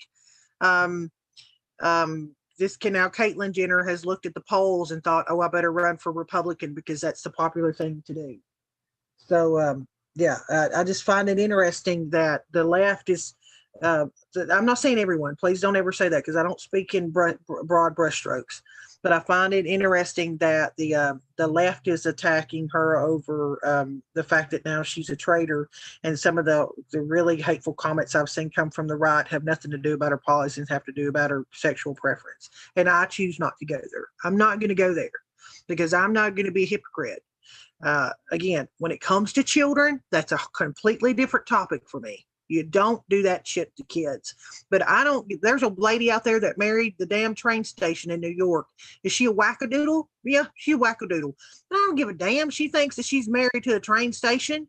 As long as she ain't out here demanding people, go to her ceremony, you know what I mean, and throw the petals for the bird seed. I don't care what she does. And I would think in the state of California, man, anything's better than damn Gavin Newsom. But we'll see if another Republican steps up and runs. I don't know. Do you know of any breaking? I just saw somebody say in chat that they thought Grinnell might run, but there's another one. Was it John Cox, I guess, who actually defeated Newsom back in 2018? I don't recall that, but yeah, I mean, the sky's the limit. The bottom line is that Newsom, he's part of the four families. We knew that from the days of Q and who he's tied to. And even today, one of the top headlines, Zero Hedge right at the moment, says, to promote equality, California proposes a ban on advanced math classes. So think about that for a second. Think about that for a second, what that actually means and what that is saying to the population and even the corporations in California. Because math isn't just about mathematics, let's say. Think of what it allows kids to do. A lot of those that go after STEM, science, technology, engineering, mathematics, math is a backbone in all of it. They want parity, right? They want equality. It's not going to provide equality. You're not going to get better results by doing that at the end of the day. What you're really saying, Newsom, in California, is you're anti-science. You're anti-engineering. You don't respect the businesses that have those types of occupations. So basically, you're saying, get out of my state. Are they not saying that? And oh, by the way, what about being anti-Asian? Just because Asians happen to be fairly good at math, didn't they just pass legislation at the federal level about some sort of discrimination against that? Wouldn't that be discriminatory? Oh, listen, that's all I got to say about the subject. If Rick Grinnell runs in California, I'm sorry. Everybody else can kiss my ass. I will be Rick Grinnell's bitch dog because I love Rick Grinnell. The dude was a temporary acting director of the DNI and did more disclosures than the last 5 assholes combined. I mean, I have never seen somebody just go in and be like, yeah, let's just release this to the American people and release that to the American people. And see, it seems like nobody else can manage how to figure out how to do it. And this guy did it in freaking 4 or 5 months. I mean, he was releasing shit left and right. Like, let the American people know. Hell yes, I will be the campaign ho dog for Rick Grinnell. I don't even care what anybody thinks. I love that dude. Breaking will tell you, of all the people, Rick Grinnell is my guy. I done told him if Rick Grinnell wasn't gay, I'd be like, no, Rick Grinnell. I'd be stalking that dude on freaking Twitter. Because I love him. I love him. He is like one of my favorites. Just like Trey Gowdy was one of my favorites of how he could sit up there and like serve it to these people. But saying that, I'll say this. I do love Trey Gowdy. He's a very smart guy, but the more I've gotten involved in politics and researched it, and I try to research this stuff heavily. I try not to talk out my butt. I really don't. And I don't know everything, but I'm sick. I don't care who they are. I'm sick of the people that keep thinking they're going to have Senate hearings to come up here and ask these people questions. They don't even know anything about social media hardly. You can tell by the questions they ask, and they know what these guys are doing. They know what these platforms are doing, and they hold another flipping meeting, and they don't do a damn thing about it. They don't do a damn thing about it. See, deplorable D. Girl, I'm telling you, I love me some Rick Grinnell. But do something about it. Do something about it. Stop having hearings. We don't need another damn hearing. It pisses me off. Well, it just does. And again, flashing back to all this equality business and education, the critical race theory, the 1619 project, the answer to that is 1776, period. Not to steal a quip from AJ, but it is. Again, if you've not caught the 1776 commission's report on that was kicked out before DJT left office and promptly scrubbed day one when old crazy Uncle Joe got in. You can check it out on my archive channel. It took about 2 hours or so to actually get through. Well worth a read. And again, it goes back to our Constitution, our Declaration of Independence, that all men are created equal as endowed by their creator. And if you don't believe that, well, it's inscribed right there in black and white. Unless, of course, you can't read, then, of course, you may have some other issues. But nonetheless, that is what it's going to take. And it's going to take the boldness of lions, of the folks in that have stood up around the country here as of late, doing exactly what is needed to be done. When you have tyrannical board members, get them out of office and force their hand, elect a new board in, take back your various school boards and go from there. You're seeing states left and right. The 10th Amendment is alive and well, folks. You're seeing that around the country. Texas to Florida to Idaho to Oklahoma, all these states standing up and saying, no, we're not going to do this critical race theory garbage.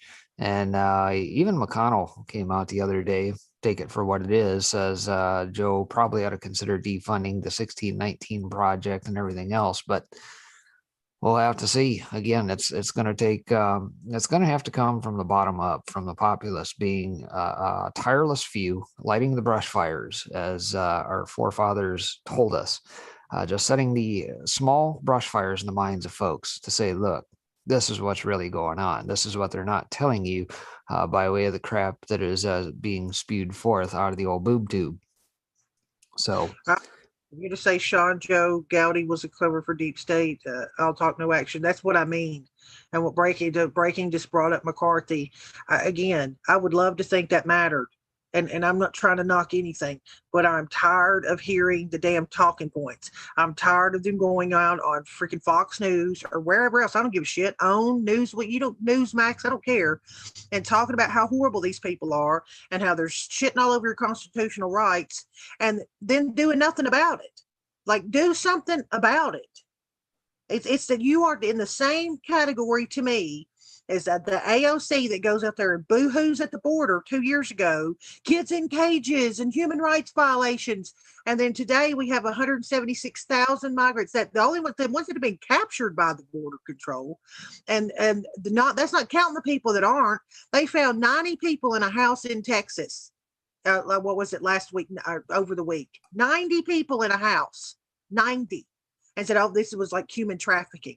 And then have been tested for COVID. Some of them they thought had COVID and all that other crap. I'm tired of it. I'm tired of this shit where everybody talks what they think they say what you want to hear, but do absolutely dick about it. Like, do something about it. People elected you to put you in these positions for you to protect our rights. We don't give a shit anymore what you have to say on Fox News. I don't give a damn about your Twitter thread. Go do something. It annoys the shit out of me. I'm telling you, they might as well. Again, that's why I'll say something. I don't give a damn if it's unpopular because I'm going to say consistent to who I am. When I don't care if you're Trump or DeSanto or Trey Gowdy or even if it was Rick Grinnell or whoever else, when people started coming out and shoving that damn vaccine down our throat and started telling everybody how they needed to take it and how safe and effective it was and all this other shit, the same talking points that Biden has or whoever else, Clapper or Maxine Waters or whoever else, that made me take a step back and look at you with the damn side eye. I don't care who you are. I'm not going to just I'm not going to be one of those people that just say, well, they said it, I'm just going to ignore it. I'm going to act like it was never said because that's my guy. That's my guy. Hell no, you're not my guy if you're going to go out there and say some bullshit. No, sorry, I'm not doing it. I'm not going to compromise what I really believe in order to make excuses for somebody that I can't trust because they're not bothering to be honest with people. Be honest with people. And so I don't know. And again, I'm sorry. And that's why here on this channel, I tell y'all all the time, I might say things you don't agree with. Breaking might say things you don't agree with, et cetera, et cetera, et cetera. And I hope that this community, I know a lot of people in here are capable of taking it, but there's other places where it's like they can't. It's like they can't hear something they don't agree with without attributing something really horrible to that person. And here, I don't want that to happen. I really don't, because you might not agree with me, but that doesn't make me a bad person. You might not just agree with me on that subject, just like I might not agree with you. And like, that's the same thing I'm going to say about these damn politicians. Left, right, middle, up, down, black, brown, green, purple, red. I don't give a damn. If you're going out here and saying something policy-wise or shoving a bunch of lies down our throats, I'm not going to trust you. Again, I don't give a damn who it is, Trump or DeSantis or whoever. This crap about the vaccine has really, really, really, really, really worried me about how many people are getting in line. I'm consistent, guys. I come on here and said the same damn thing about Ben Shapiro when he started tweeting out about, oh, everybody needs to take the vaccine because the vaccine. Be honest. It's experimental. They don't know any of the long-term studies. Just be honest and then leave it up to people. And if you do, listen, again, it's a free country. You have that right and that choice is yours. I'm not going to knock you for it, but don't come and look at me like you told me everything either. Don't come and remove doctors off these platforms and shit, and then act like there's nothing to hide. It's the exact same damn thing's going on in Arizona, where everybody's like, this is people are talking about the election and all this, or ha ha ha, look at these crazy conspiracy theories. And then the left goes and hires 72 damn lawyers to try and stop it. Or now they've got these NGOs down here trying to stop it. You've got Rachel Madcow on MSNBC and MSNBC acting like, oh, look at these idiots down here. If there's nothing to hide, then why is there so many damn people trying to cover it up and shut it down and stop it? If you're being so honest and truthful, why are you working so hard to cover it up and lie? I don't get that. That will never square in my mind. If there's nothing to hide, why are you trying to hide it? It's the same thing what happened in that gas leak in India. When we had all of our news organizations over here talking about everybody was dropping dead a daggum COVID. And then the reports in India were saying they had a damn gas leak. And then you see the pictures of people out on the streets. It's like, that's how bad it is. Yep, that's how bad it is. So we might not be perfect over here at 5x5. I might screw up sometimes. Again, I'm only human. But I will tell you how I feel, and I'll try to remain consistent about it. And I'll try and read you stories like I'm telling you right now. When the right was pushing the vaccine, whoever it was, I didn't like it. I'm not making excuses for these people. I don't care who they are. And I hope everybody starts to do that. Starts to step back and go, because I think the conservatives, the libertarians, Republicans have done or do a pretty daggum good job of holding their own side accountable, which I think the left sucks at. That's horrible at. You can see that by AOC and the Bidens and the Ilhan Omars of the world and the mainstream media, where they don't cover stuff where this guy's a bumbling idiot up there lying about every damn thing. Where Washington Post has now decided they're no longer going to fact check the president because Biden's in office. I mean, if that does not fan some flames of obviousness to people, I don't know what will. But the left does not like holding their own side accountable because they can't go against the team. Well, here, I want us to be able to go against the quote unquote team, because the only team I'm on is on the American team or on the Patriots team, or hoping that these other countries outside of America can push back and fight for their damn rights. And if you're not on that side, then I don't give a shit what's behind your name. I really don't. R and an L, a D, a P, I don't give a shit. Because they've all lied to us. Every daggum one at some point in time have fed us a bunch of bullshit because somebody has lobbied to them, and don't think that just omitting shit is not in all factuality basically a lie. They don't get that pass from me either. When they know something and then they just don't tell you. You might as well be lying to my face. But and with Daddy Dragon, I don't know what I can say on here. Daddy didn't say anything about not being here, but he did message me yesterday about something going on. It did not describe to me that he had to be there. So I didn't assume he was going to have to be there, but I guess maybe that message meant he had to be there. So I'm going to assume that's what happened with Daddy. He had to go. He had to be in an appointment today. Maybe. I don't know. I've not seen anything either, but I can only assume the same thing. So in the meantime, we'll keep on. I got a ace in the hole here, a couple back, I suppose, just in case. Switch gears up a little bit. Our activist post here today says, is it still unconstitutional if the government outsources spying on citizens? After all, they're only surveilling extremists. Oh, really? Well, who are these extremists and who gets to be the arbiter of truth and what an extremist is or is not? Because clearly we have a little discrepancy in who is and who is not, right? Especially if we're talking FBI and the various agencies, right? Nonetheless, Robert Wheeler says in 2021, there is no denying the United States is a full-on surveillance state. The Biden administration attempts to remove all pretense of privacy with its new consideration to use outside firms to track quote-unquote extremist chatter by American citizens online. But what exactly is an extremist? According to Tulsi Gabbard, recent efforts essentially criminalize half the country. It's so dangerous, as you guys have been talking about. This is an issue that all Democrats, Republicans, Independents, Libertarians should be extremely concerned about, especially because we don't have to guess about where this goes or how this ends, Gabbard said. She continued, when you have people like former CIA Director John Brennan openly talking about how he's spoken with or heard from appointees and nominees in the Biden administration who are already starting to look across our country for these types of movements, similar to the insurgencies they've seen overseas, that, in his words, he says makes up this unholy alliance of religious extremists, racists, bigots. He lists a few others, and at the end, even libertarians. So basically, if you're reading this website, you're probably an extremist in someone's point of view. So the new efforts to spy on Americans, well, their effort would expand the ability of intelligence agencies to gather information, spy on American citizens. Currently, the Department of Homeland Security is limited on how it can monitor citizens online.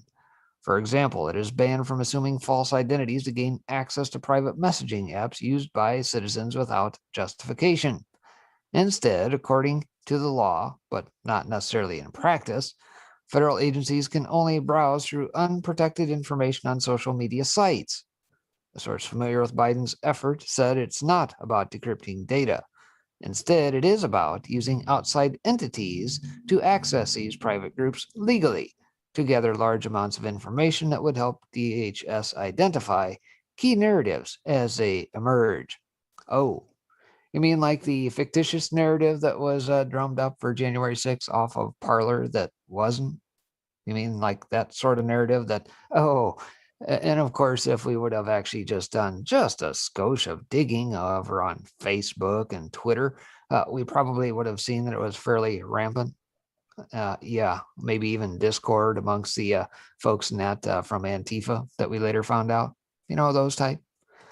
Note, some of these outside entities are used by what the administration considers extremists, such as the Oath Keepers and Proud Boys.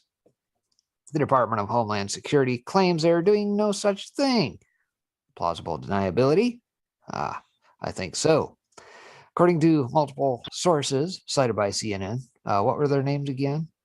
The plan would allow the DHS to make an end run around those limits. In response to CNN, DHS said it is not partnering with private firms to surveil suspected domestic terrorists online, and it is blatantly false to suggest that it would do so, because they follow the letter of the law, right? I think Edward Snowden called. All of our work to address the threat of domestic terrorism is done consistent with the Constitution and other applicable law, and in close coordination with our privacy and civil liberties experts, the DHS statement added. Yeah, what a bunch of bunk that is. The ultimate privacy phone and laptop from Purism. Oh, that's an ad. Sorry about that. But the department has considered partnering with research firms that have more visibility and research in this area. However, it has not done so yet, according to the sources. And do recall that they recently wanted to outlaw encrypted apps.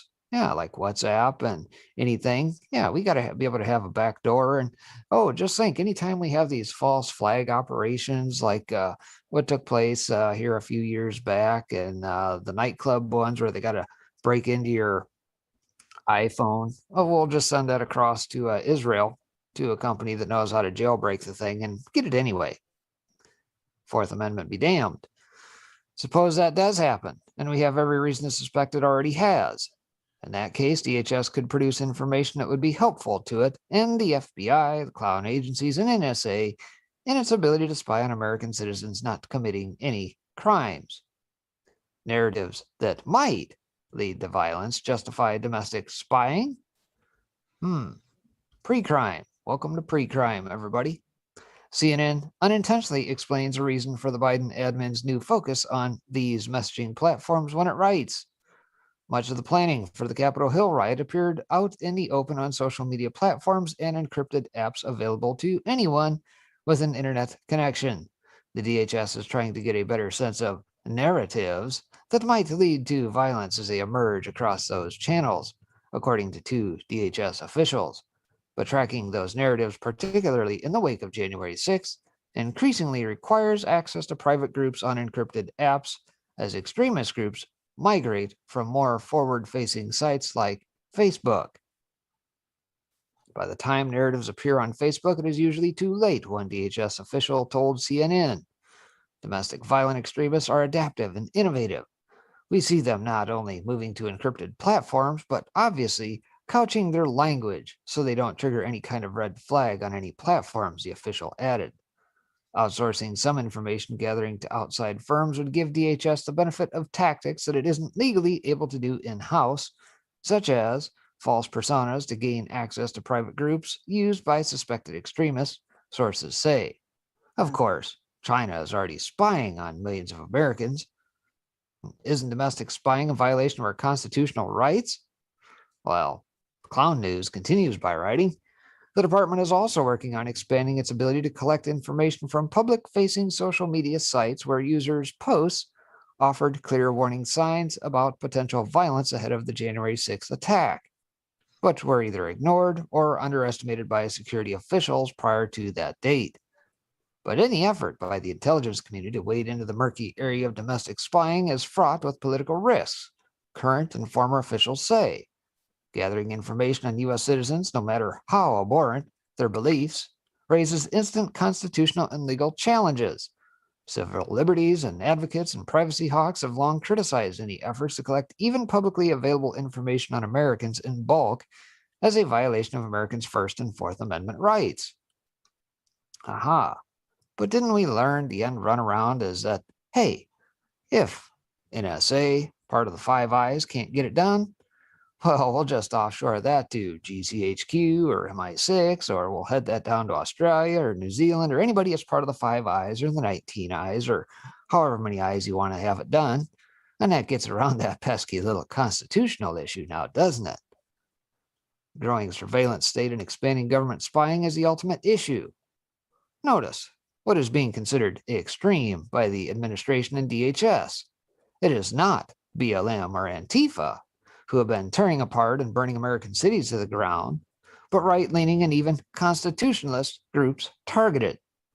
In the hands of the radical left, the U.S. government is moving once again against one side in the American culture war, empowering the opposing side, the same side that terrorized innocent Americans. For those on the left who support the crackdown on the right wing and what they see as white supremacy, they need only wait until they have outlived their usefulness, or until a right-wing administration takes over. When one gets purged, it leaves the way for others to be purged. Then they will come to realize why government overreach is a danger to everyone and not a force to be wielded lightly. How much more intense do you expect the spying to become? Do you think they're just at the tip of the iceberg for government surveillance? What do you think they're doing that we don't yet know about? Are you taking any steps to protect yourself from being spied upon? Let's talk about it in the comments. So, an interesting perspective out of the organic prepper, Daisy Lutheran Company over there. You can bet your bottom dollar, folks, with all of the fusion centers, the Five Eyes, and various other programs that are out there. I'm sure that they're able to track anything and everything electronically about you. Probably satellite down to, every one of us carries a phone with us anytime we go anywhere, drive or otherwise. Everything can be damn well tracked. They can paint a pretty robust picture of your life and who you talk to. And of course, what else did we learn via Q? Well, the technology is out there about, what is it? The not skip tracing. That's other, but basically leveraging your contacts and jumping to their contacts, I believe. And it's skip something. I forget what it's actually called, but you get the idea. It expands the network greatly. And I think a lot of that technology is already being developed by the military. I think it was the Air Force, if I'm not mistaken, that we learned at the time. But yeah, don't think for a second those technologies are not in use today. Yeah, it's ugh, who knows? I just as you're talking, I'm sitting here looking at stuff to like I've got other couple other things pulled, but like it's so frustrating to me. Maybe I'll do a just an independent thing on ranting about the hypocrisy of what these outlets have done to silence people and to try to push their agenda on people. I mean, I think all of you know this. This is, again, why I don't do a lot of these things I pull a lot of research on, is because I do believe that most of you guys know this stuff. But, oh, Lord help me. I mean, it just is aggravating as hell. And I'll try to remind all y'all that that's the agenda, is to keep everybody pissed off, is to keep everybody upset and mad and looking at this content going, I can't believe these pieces of, whatever. But let's see, like right here, White House. Joe Biden believes social media platforms should block more untrustworthy content. This is Wednesday. The White House said Wednesday President Joe Biden supported social media companies banning more content considered untrustworthy on their platforms. Who is the one considering it untrustworthy? Who are the people making these calls? That's the question. We've watched them ban people, they ban doctors, pathologists, virologists, people just because they don't agree with them. That has nothing to do with untrustworthy. That has not pushing your agenda or agreeing with your opinion ban. Nothing to do with facts. It says White House press secretary, circle back, declined to say during the daily press briefing if Biden supported social media companies continuing to ban former President Trump from the platforms, but she did reiterate Biden's support for more censorship. She said Biden believes that social media companies have the responsibility to block questionable content.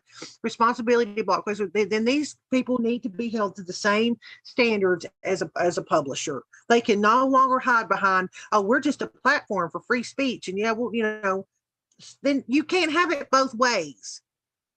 You can't ride on the fence post and reach over here in this crowd whenever you want to have special protections and privileges and grants.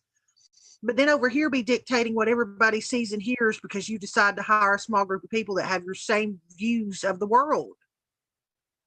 It says, quote, his view is that there is more that needs to be done to ensure that this type of misinformation, disinformation, damaging, sometimes life-threatening information is not going out to the American public, like Maxine Waters, like Nancy Pelosi, like Swalwell. If you remember what he said about if people stood up against the tyranny of their own government, how we have all the weapons. Anybody forget about that one? How what Antifa and Black Lives Matter have done by burning down the city blocks and beat people over the head with hammers to bike locks to all this other stuff. They organized on some of these platforms. They organized on Facebook. They organized on Twitter, and nobody took them down. That's the hypocrisy here. That's the things that I think outrages everyone, that you can see it with your own two eyes. that this has nothing to do with misinformation, disinformation, damaging, and sometimes life-threatening information. This has to do with silencing a certain group of people because they don't agree with your ideology. Period. Like, look, Penske singled out content questioning the result of the election. We again watched for 4 years. These people do absolutely nothing when they had clip and tweet and video after video saying that the 2016 election was stolen by Russians and that Donald Trump was a spy for the Russians, was a traitor to our country. They let that shit be pushed and pushed and pushed and pushed, and nobody silenced any of them folks. We had, again, a $40 million investigation for 2 years over that Russia crap, and you know what it showed? Absolutely nothing. But you still will watch news outlets to this day talk about Russia on these same platforms that talk about how damaging disinformation and misinformation is. Now, they again want to talk about the elections, but don't say a damn thing when Hillary Clinton went everywhere that anybody would offer the damn chick a chair to sit in. Talk about how all these people stole the election from her. Nothing was said then. So don't. I think, again, that's the part that enrages me, is that they really believe that we're all stupid, that they really think that we're this dumb, that we can't see it with our own two eyes. Just stop lying. Just come out and say it. We are a left-wing, Democratic propping up organization. We can choose at our will to ban you, to block you, to penalize you. Not for anything that we're not allowing the left to do, but just because we don't agree with you. That's the truth. So just say the truth. That's it. Seriously, I'd respect you more if you were just honest about it. Stop acting like you're just these big morally infused organizations that we're just trying to do the right thing when we know you're full of shit. Then this look, Oregon Businesses Moms Group files lawsuit against the governor for COVID-19 restrictions. I can't do this anymore. This is in Oregon. A group of Oregon Moms Union filed a lawsuit against Democratic Governor Kate Brown due to her COVID-19 restrictions. On Monday, the coalition gathered outside of a restaurant in order to announce that they were demanding a temporary restraining order after extreme risk restrictions went into effect Friday in more than a dozen Oregon counties. Friday. So they're not slowing down. They're looks like they're ramping back up. You give all that money and power does to a person's character is amplify it. These people saw an amount of control whenever COVID got rolled out. There are all these, oh my gosh, we're in an emergency and we need to lock down. It's almost like they got some kind of kerosene injection in their buttocks. And they're like, oh my God, I can tell people what to do, what to say, where to go, how long they can stay there. And you watch the rules be rolled out in that fashion. None of it made any sense. So the only thing that made sense is that these people were on a serious power trip with our rights. And our rights are not up for debate. I don't give a shit if it's COVID or the flu or smallpox or any of it, or measles or mumps or whatever. You inform the people about what the hell's going on, and then it's up to those individuals what they want to do. If you want to stay locked in your house and away from everyone because that's what you feel like is the right thing to do, then that should be your right. But it also should be your right if you want to go out here and put your quote unquote life at risk and still operate your business. And guess what? Everybody that walks through your damn door is taking the same risk, if that's what you want to call it. But that's their freaking right to do. You don't get to tell people that you get to choose what risks they take with their own lives, and then come out here when we talk about abortion and say my body, my choice, or come out here when we talk about transgenderism and say that you want to start injecting little kids with hormone blockers and all this other shit.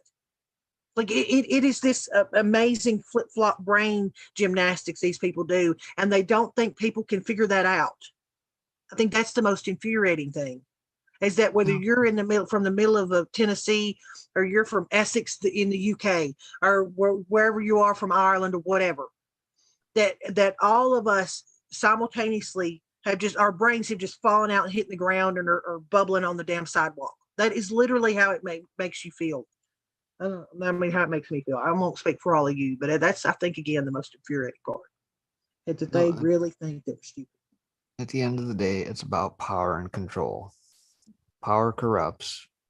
That's what I And said. absolute power corrupts absolutely. And when you have a nanny state that wants to control every aspect of your lives, that's what they'll do. They'll intervene and crappy up everything about it.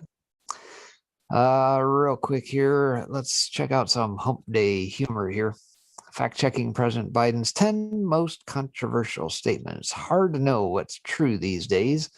That's why our fact-checkers work around the clock to protect you from dangerous misinformation that could lead your feeble mind astray.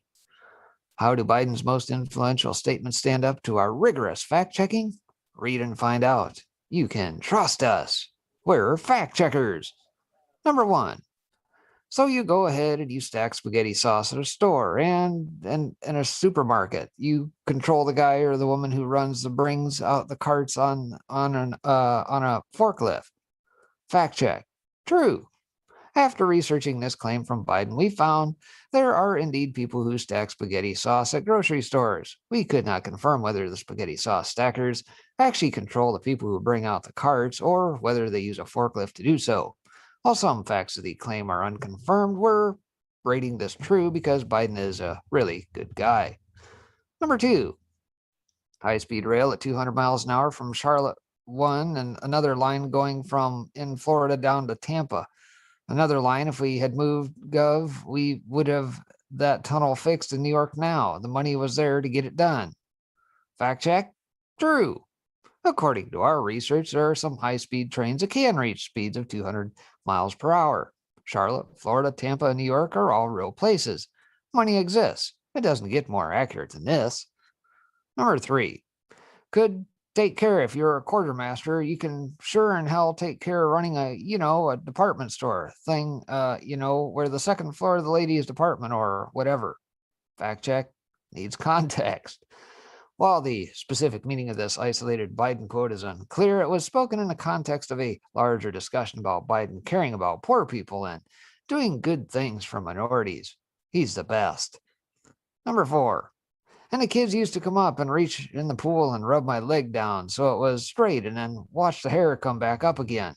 So I learned about roaches and about kids jumping on my lap, and I love kids jumping on my lap. Fact check. Needs context. We'll get back to you on this. Number 5. Now we have over 120 million dead from COVID. Fact check. True.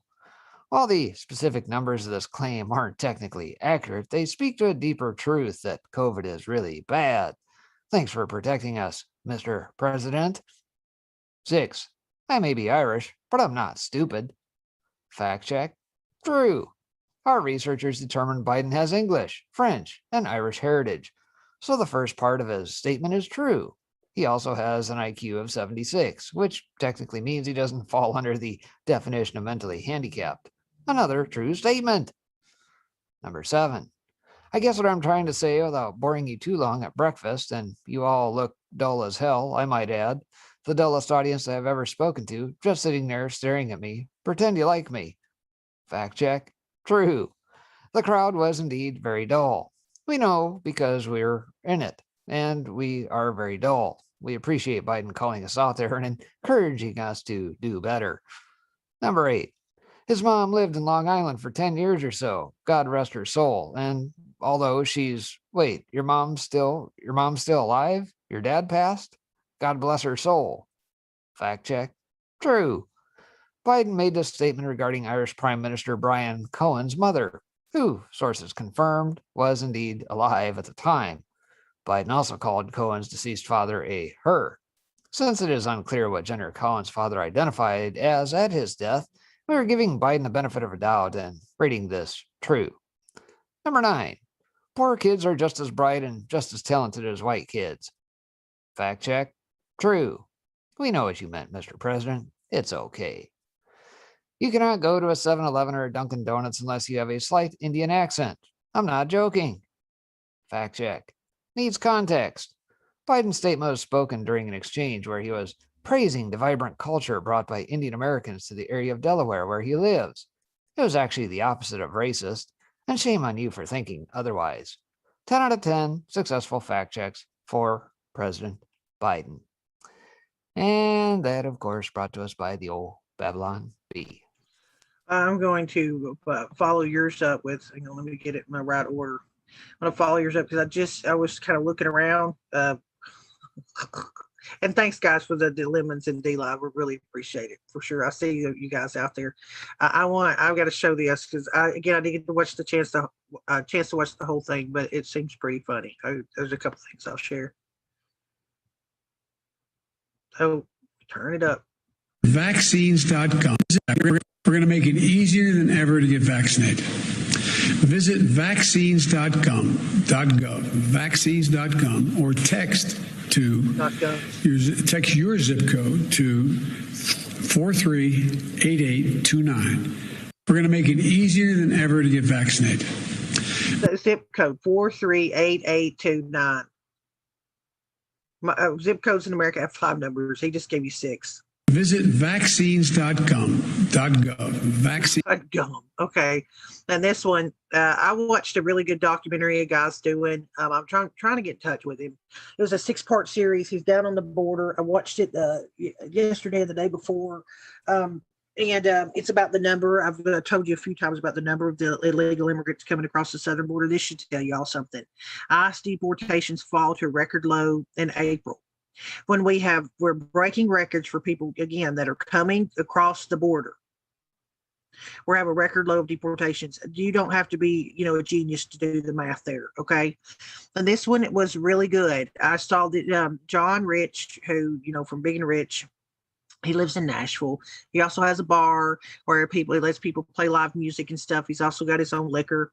But this was really cool. So he says, my son asked me a question about hell. This was my answer. And so I saw this, and I'll let y'all hear it and see what you think. So I was just driving my son. He was sitting back there to basketball practice, and he said, hey, Daddy, why does God send people to hell? I thought, that's an awful big question. He's 9. And I said, God doesn't send people to hell. God didn't create hell for people. God created hell for Satan and all the demons that followed Satan. It's really like a prison for him. I said, we're around on the interstate, and I said, but here's how it works. I said, you wind up in the place of the person that you followed, where they are. I said, so right now we're driving down the interstate, and if this car behind us follows me all the way to where we're going, where are they going to wind up? And he said, basketball practice. I went, right. And I said, if they follow that car next to us, where are they going to wind up? He goes, I don't know. I said, they'll wind up wherever that car is going. I said, so if you follow the devil, you're going to wind up where he's going to wind up, which is in hell. If you follow Jesus Christ, you're going to wind up where he's at. He's in heaven. It's that simple, guys. Don't have to complicate the matter. Make sure you follow the right one. God bless you guys. I just want to share that with you. I thought that was pretty good. I'm going to retweet it. I'm sure Twitter will love that, because Twitter loves that Christian message. Oh, no, we got to cook her to bed. And I'm going to let you, again, and guys, I'm just going to tell you my, personal feelings on it is, especially these last few months, I have really tried to keep focused and based on turning to like, especially this one pastor that I really love. He's out of Knoxville. He's a Baptist preacher, and I've been raised Baptist, but I was lucky enough to be had a grandfather who, this is where I went to him and my grandmother's church, and I was baptized, but he was not a person that was like, okay, again, I probably told this story, I think, once before, but I had an aunt, she still is Church of Christ. And at one time when I was 12 years old, I went to church with her and my uncle and my cousins. And I will never forget on the way to their church in the back seat of their car, she started trying to explain to me that if you didn't go to her church, that you were going to go to hell. Okay, this is what she told me. Now, I'm a Baptist. She's Church of Christ. If I didn't start going to their church, I'm going to hell. Needless to say, my mother found out about this. It was not a pretty day for my aunt. Okay, this was her sister. She lit my aunt up and told her never to say that shit to me ever again. And she blah blah blah blah blah. It was okay, she never did. Let me just say that. But my grandfather, on the flip side of that, my grandfather, who I spent the majority of the time when I was younger with, when I had time off from school and stuff, I would go on their Sunday drives with them, stuff like that, go out to eat with them. We always would take walks on these trails around where I live. And he gave me some of the best advice that I've tried to carry in my heart my whole life.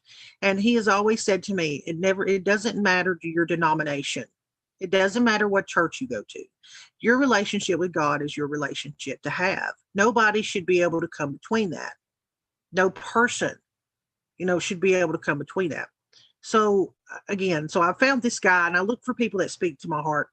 But he's and I'll just say this to you guys out there, is if I just encourage you to do that. I know we learn a lot, and it's important for us to stay informed. It is. You don't. It's like once you open the floodgates, you can't turn them off. As they say, ignorance is bliss, and then information sometimes can be crazy. But also try to take time for yourself to ground yourself with someone that you find encouraging in that way right now, especially because at the end of the day, it's in his hands. In my belief, it's in his hands. It's his plan. And we can pray and, we have an impact because we have free will. But I think it is important. And if you find someone you don't like or don't agree with, or they don't sit well with you, find somebody else. Find somebody else.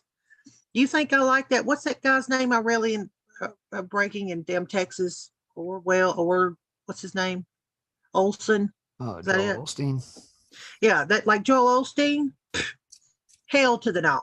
Him and his wife have made so many Freudian slips on that stage about they're up there, literally, it's some horrible stuff, like working for the devil, and then they're like, they just even roll with it. And he starts clapping, and I'm like, holy hell, somebody heard that sitting out there in that audience. But no, I don't. If you see someone that's sitting there trying to shove down your throat what a great person they are, right, and they're doing all this work for God, and they're living in these multi-million-dollar mansions, driving $100,000 cars, with these big mega churches, and then they have to be bullied into opening up their church if a tragedy strikes Texas, like that hurricane. I'm sorry, but something in there, to me personally, does not sit right with me. It does not sit, and and if they do with you, then again, that's your choice. But again, I encourage people, because I've had conversations with people. I even watched our channel, one-on-one conversations, where they had a relationship. They were a Christian, and then a person in that church or the congregation in that church turned them away from God. And it wasn't God that did it. It was the people around them that they surrounded themselves with. So just like you would be in choosing your husband, just like I think you should be in choosing the school for your child, is the same damn thing when you're choosing who to listen to for fellowship. It's not a one catch wonder. It's not you go to the damn yellow pages and pick one out and say, I need a plumber. This is an important relationship for you to have. So if it doesn't sit well, shop around. If you can't find someone locally, go online. And they don't have to be a daggum preacher either. Some of the worst people in the world were Catholic preachers, and they brushed it under the rug what they were doing to little boys. It might just be someone that you sit around in a group with and find some camaraderie with, and you read just scripture straight from the Bible. But especially in these times and what we're seeing with this crazy upside down world, and they're shoving one thing down your throat while they're all doing different crap in the background. I just think right now it's a good time for you to, if you want, to make sure you also take that time to foster that relationship with him, because, he needs it just as much as you do. You know what I'm saying? Could you imagine your God looking down on the world and saw all this craziness going on? You would be like, where's my people? You know what I mean? Where's my people? Now, what did Naomi said, Isaiah, you're better at reading that. See in YouTube, can you read Isaiah that last comment, 5:14, Naomi? Therefore hell hath enlarged herself and opened her mouth without measure, and their glory, and their multitude, and their pomp, and he that rejoiceth shall descend into it. Yep. We definitely are in some very interesting times. And of course, the great deceiver, Anat, is certainly trying to do all he can to ensnare as many folks and fall into the entrapments and take as many souls with him as possible, right? Real quick, before we turn everything over to sunny days here, I think I'll take a quick spin around what the old Anons are digging on here today to kind of round things out. A little message from DonaldJTrump.com desk, and I think that probably pertains to the Facebook-related stuff here that came out earlier in the day. Fifth International Vatican Conference exploring the mind, body, and soul, May 6th through 8th, including Fauci and Sanford Health. Isn't that interesting? Of course, what do you expect out of the Vatican? There's nothing holy about the joint. Pope Francis tells Vax Live concert goers to abandon individualism. Oh, right. It's all about the collective, right? Didn't I just get done talking about that in Ayn Rand's book that I just finished up reading? I think even she had a little something to say about that. And never mind the fact that a constitutional republic has everything to do about the individual. It's not about a democracy. Screw Pope Francis. Thousands fill SoFi Stadium for Vax Live charity concert on Sunday. POTUS linking Biden up with warmonger. Bless the bread. All right. Let's see. Symbolism will be their downfall bundle. Apparently a lot of digs on symbolism there. American Greatness Fund announces Election Integrity Alliance. Jenna Ellis's big news. So I'll have to dig into that and see what that means. Does that mean that they're going to be the ones that are going to fund a lot of these audits and that around the country? I don't know. Obviously, if you're paying attention, not only is Maricopa doing theirs, but obviously there's been plenty of shenanigans going on up in New Hampshire as well. I'm sure more is going to come. Mit dem zweiten sieht man besser. You can get a better picture when watching the second channel. All right. Let's see. Voter fraud. Police say Penn woman tried to cast mail-in ballots on behalf of dead people, and perhaps that's related to the recent article that came out that said 2 people were indicted on election fraud in Pennsylvania. But of course, nothing to see here, folks. It didn't happen according to the Mockingbird media, politicians, judges, and everybody else. Don't believe your lying eyes. Unearthed. 1619 Project founder praised Cuba's socialist accomplishments, counts education as cornerstone of revolution. Well, no kidding. You don't say. Kind of right along the lines of the book we're going over in regards to education, does it not, Soko? Let's see. Keith Rainier of Nexium fame has patents for video insertion in live feeds. All right. Not sure what that's about, what that pertains to, but interesting nonetheless. Anon points out terms that make us look crazy. Watch how bad this shapeshifter glitches on live TV. Interesting. HRC, there needs to be a reckoning. Oh, yeah, there's going to be a reckoning. All right, HRC, but I don't think it's quite going to go the way you think it's going to go. Eyes on Arizona. Yes, I think they've got up until May 14th to put the update out there. What was it? Sunday. Ken, what's his name? Can't remember off the top of my head. Was saying that they have until the 14th for the audit or the stadium or whatever they're in at the moment, and then they've got to give it up for a couple days due to some proms coming up, but they'll be right back in if need be. Kind of held the cards pretty tight and been fairly tight-lipped as to the results when they think they're going to be ended, et cetera, et cetera. Never mind the fact that the judge that they swapped out after that little flap released a bunch of security detail and that out there as well. Yeah, real nice of them. Today's Sky is Falling installment. U.S. launch of Minuteman III ballistic missile fails, cause under investigation. Let's see, retrospective. Our favorite HRC gets banned, MP4. Wonder if that's where she was chucked into the old van like a side of beef on 9/11 here a few years back. Good. Vice President Kamala Harris and Second Gentleman Doug Emhoff, both vaccinated, kiss outside with masks on. Yeah, right. I'm sure that wasn't a retractable jab at all. There's not anything dumber than I see people that have the mask on trying to kiss each other. I mean, it's like watching somebody in a damn vehicle driving down the road with a mask on. It's like lunacy. It's like that mask has just cut oxygen off to their brain and they can't think anymore. Well, maybe they need to wear like 10 or 12 so they can just do us all a favor. Twitter, Google, Facebook facing new fines for refusing to remove banned content. Yeah, what else is new? Get off their platform, folks. You know better. Venezuelan President Nicolas Maduro received a samurai sword as a gift from actor Steven Seagal, who is visiting the South American country as a representative of Russia. I don't know what to make of that one. I know Steven Seagal has had a long-term relationship with Vladi over there, but Nicolas Maduro, really? Combined with the ACE2 receptor competitive occupation of nicotine, turns out menthol cigarettes offer potent protection against COVID. There it is, folks. There it is. We've been speculating about this. I need to go find that actual document, see if there's actually a study behind it. But right along, the thought that I had that, hey, we have got to ban menthol cigarettes. Who are the biggest ones who smoke those? Yes, it is indeed the black population. And of course, well, if they're too busy smoking menthol cigarettes, then they're not getting the COVID, are they? That's not working but let's out not too worry well. about the heroin, the opium, the fentanyl epidemic. No, yeah, it's just cigarettes. Well, another interesting study I came across the other day says that more kids actually die of diarrhea per the World Health Organization than COVID. But hey, you don't hear them talking about how to prevent getting diarrhea from bad whatever bacteria, viruses, you name it, malaria, whatever. Whistleblower asking for our help getting the word out. All right. Second member of Boogaloo Boys pleads guilty to conspiracy to provide material support to Hamas. Okay.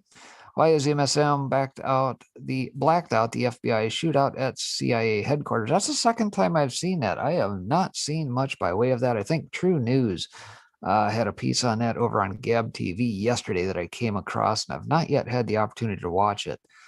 Fairly mum as to what is going on there. Maybe you guys have got some sauce on that.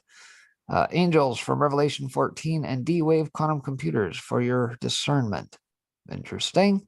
Coca-Cola chief lawyer who demanded race quotas for attorney resigns, gets rehired for $666,666 per month. Let that sink in. Christ in the clock.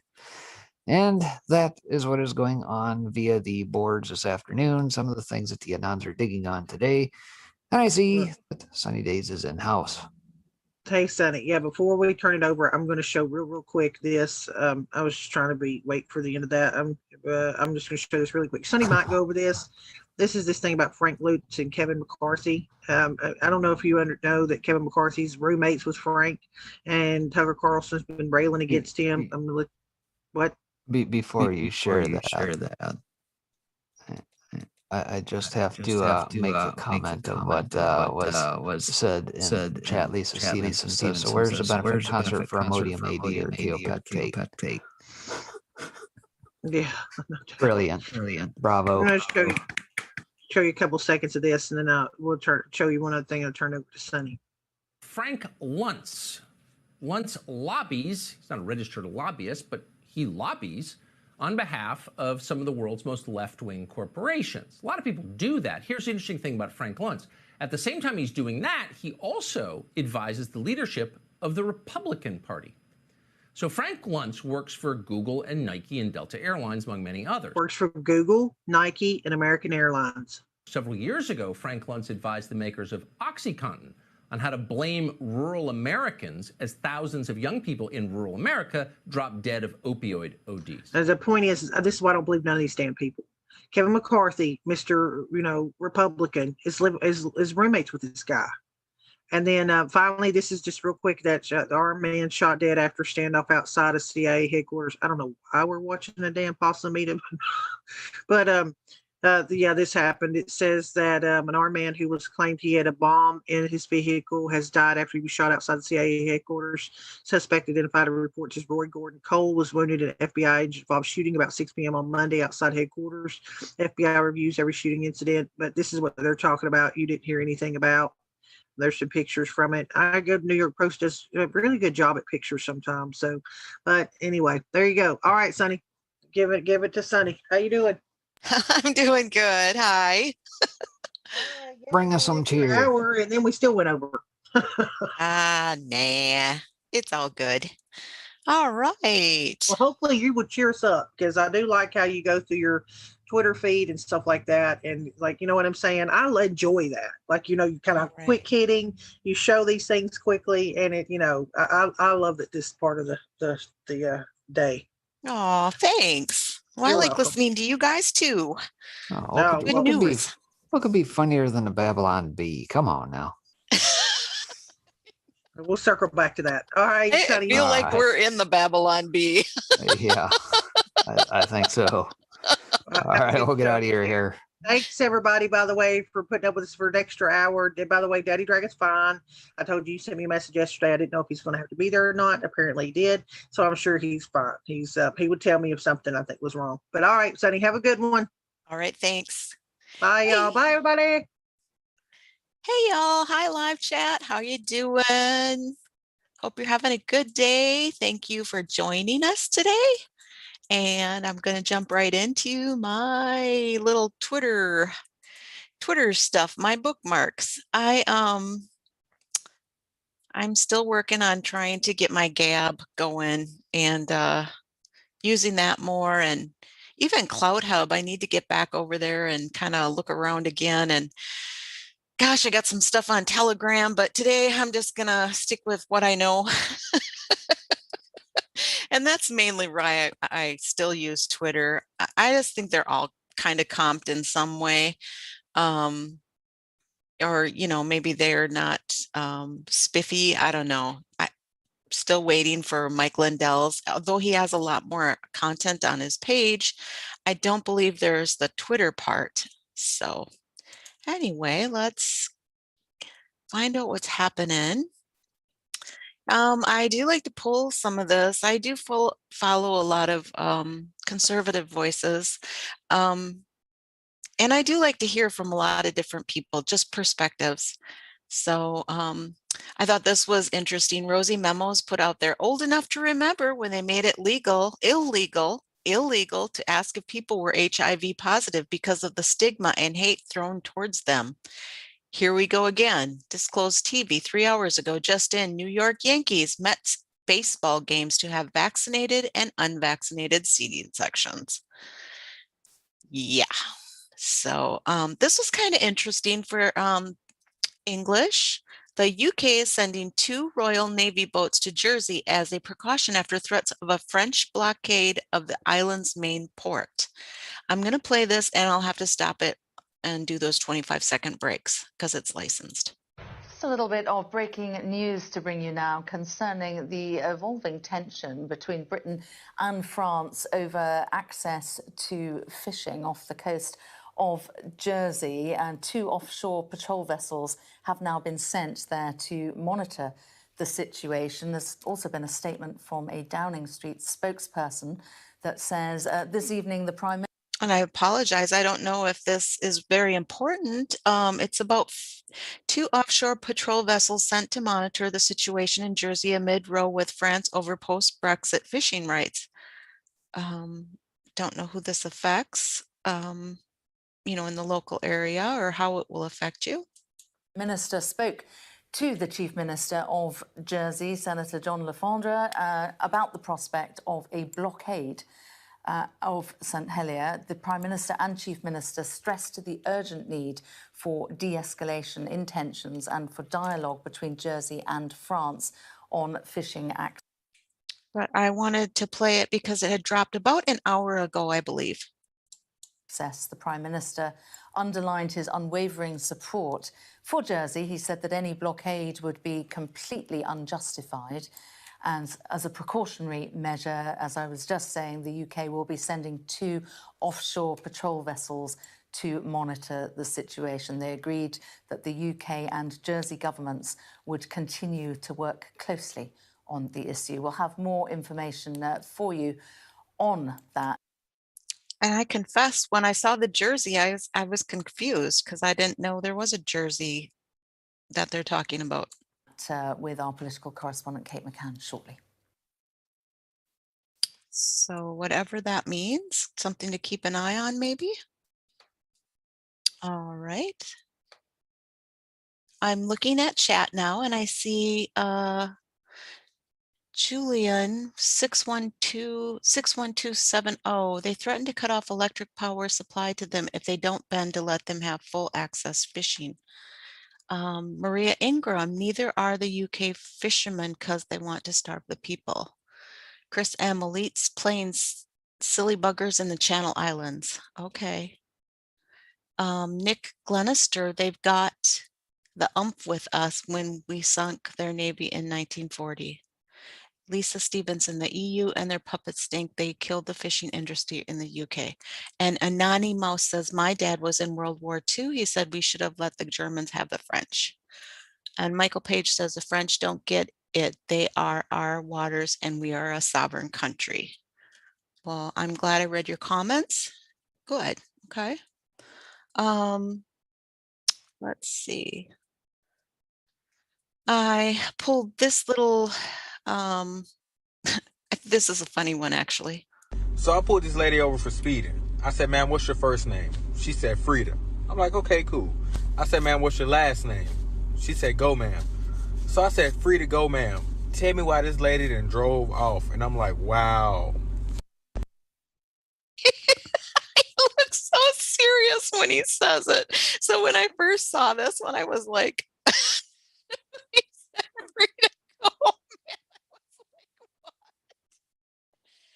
Because he looked so serious.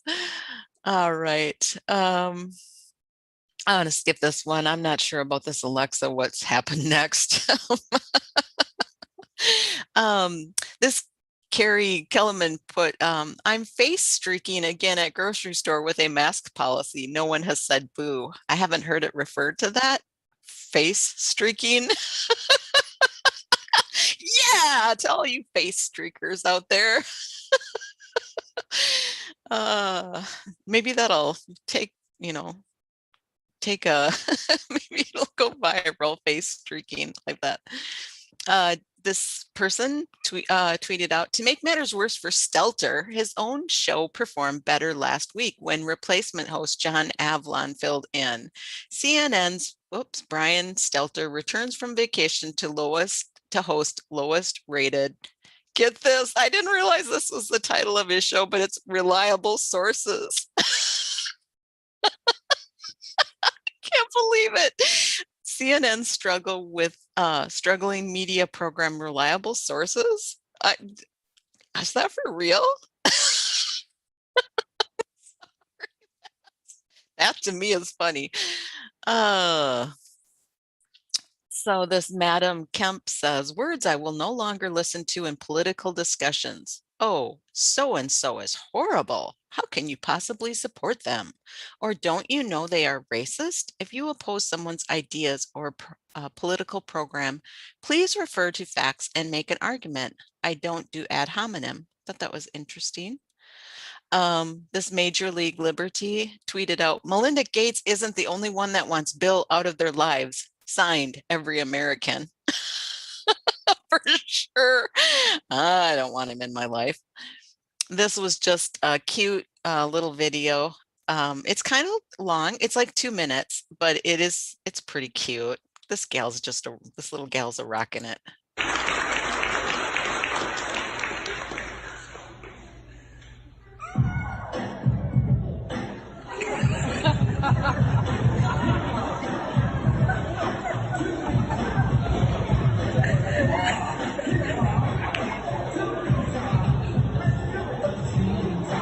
Okay, I have to stop it. This is hilarious. These little kids, I don't know if any of you do, but I have this flashback of stage fright. And this would be sunny days. Maybe a little of this, but mostly this without the animal, because I never had a stuffed animal at school. But then there's this little gregarious, happy little gal just over here. Yeah. So here we go.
Oh my goodness. I got a chuckle out of that. I love this little girl right here that just peeks over her little fur baby. Oh my gosh.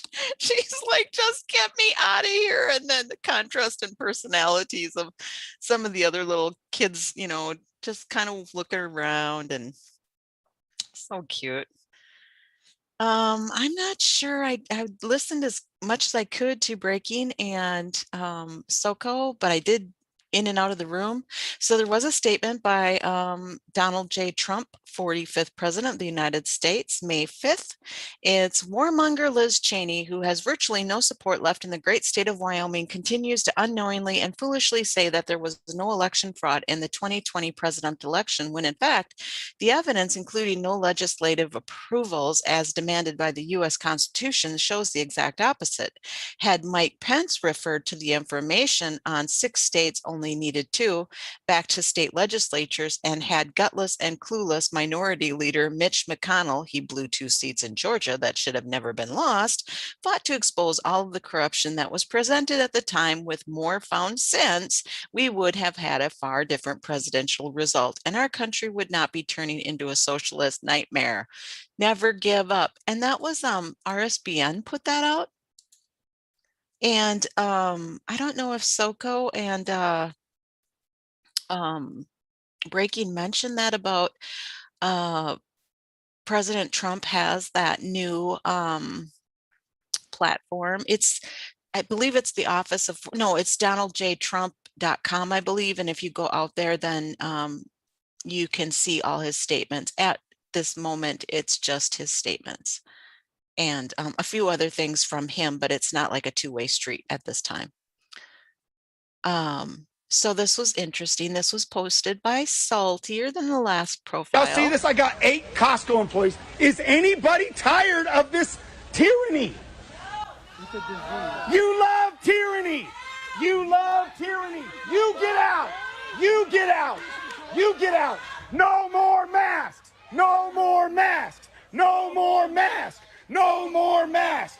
No more masks. We're out of here. Let's leave. No more masks. No more masks. No more masks. No more masks. No more masks. No more masks. No more masks. No more masks. No more masks. No more. You know what the funny thing is? In 6 months or a year from now, you're going to be looking for people like me to stand for you. That's right. Where's the men at? Where's the freaking men at that will stand for your liberty? Where's the men that will stand for liberty once again? Thank you for not putting a mask. Liberty comes with. So that was a little disheartening in one aspect, because they actually, when he asked anyone tired of this tyranny, they collectively said no. Wow. And he started chanting no more masks. And then, oh, what a brave man to stand up around these people and just say, hey, I am standing for your liberty. You know, like, think about that. Wow. So I like that one. That was good. And then, I don't know, these have been going around. There's been a few of these. It's called, this woman says boarding exercise. This is amazing.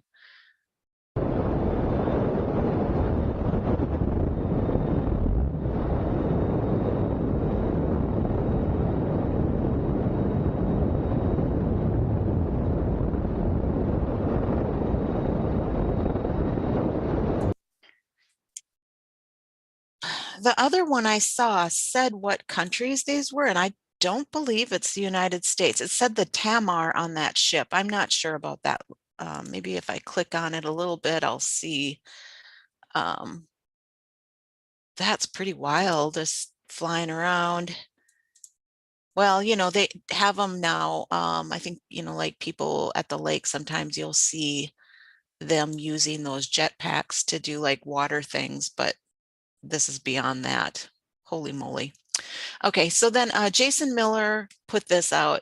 President Trump's website is a great resource to find his latest statements and highlights from his first term in office, but this is not a new social media platform. We'll have additional information coming on that front in the very near future.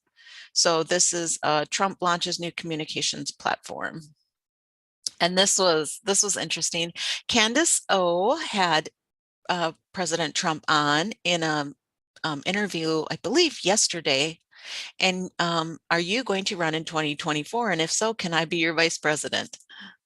One more question, because I'm sure you've gotten this question tons of times, but are you going to run in 2024? And if so, can I be your vice president? Oh, that's very interesting. Wow, what a good choice that would be. That would be fantastic. Trump Owens, 24. So, yeah, I think that's a great. I would be. You would be fantastic, and I really appreciate the job you do, and everybody does. The answer is absolutely. And so, for license purposes, I do have to stop it. But isn't that interesting? Good for Candace for throwing it out there on the interview. Enthused. I look forward to doing an announcement at the right time. As you know, it's very early, but I think people are going to be very, very happy when I make a certain announcement. And, for campaign finance reasons, you really can't do it too early because it becomes a whole different thing. Otherwise, I'd give you an answer that I think you'd be very happy with. I wonder what his statement is actually going to be. Is it going to be about the previous election, or is it actually going to be about the future? But so we are looking at that very, very seriously, and all I say is stay tuned. Yeah, well, I guess we'll take you at your word, and that means that in 2024, Trump and Owens are going to be on the ticket. I like that she joked around with him though, like that. Kind of funny. She has talked about running for office. I believe she is running. I could be wrong, but I think she is. So this was tweeted. We definitely would prefer to be very wrong. This sums up our honest, real standpoint. Please at least give us that credit. We have nothing but the best intention in our hearts. We are not trying to be divisive. Some are devoting their entire time for this cause. Have it. Let's go back to normal. That's what you want to see. Jew, just have it. Just have it. It's going to be fine. It's going to be fine. Just put it in. Just put it in. It's fine. We're so grateful for science. Yeah. We're so grateful for science. There's nothing wrong with this. No, never been tested, but we'll be all right because we can go back to normal.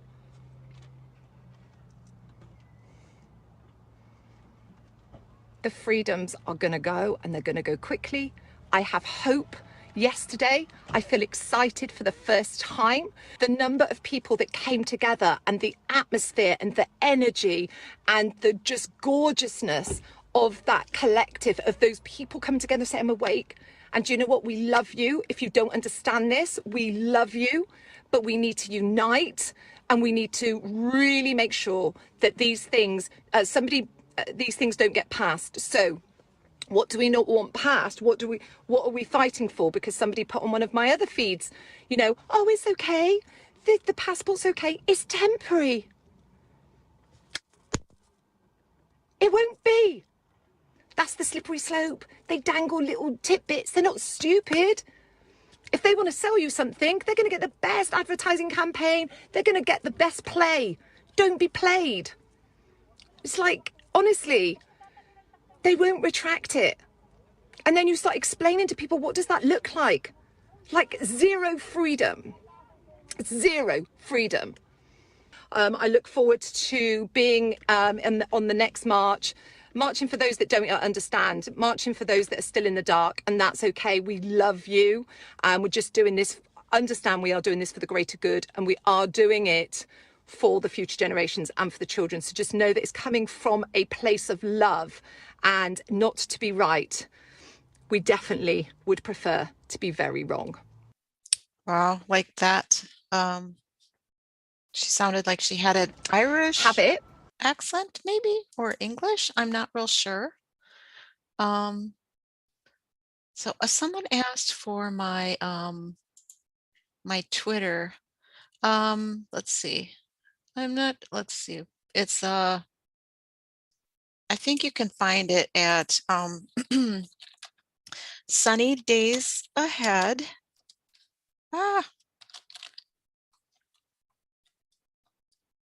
Let's see. It's Ahead Sunny, I guess, is what it comes out as.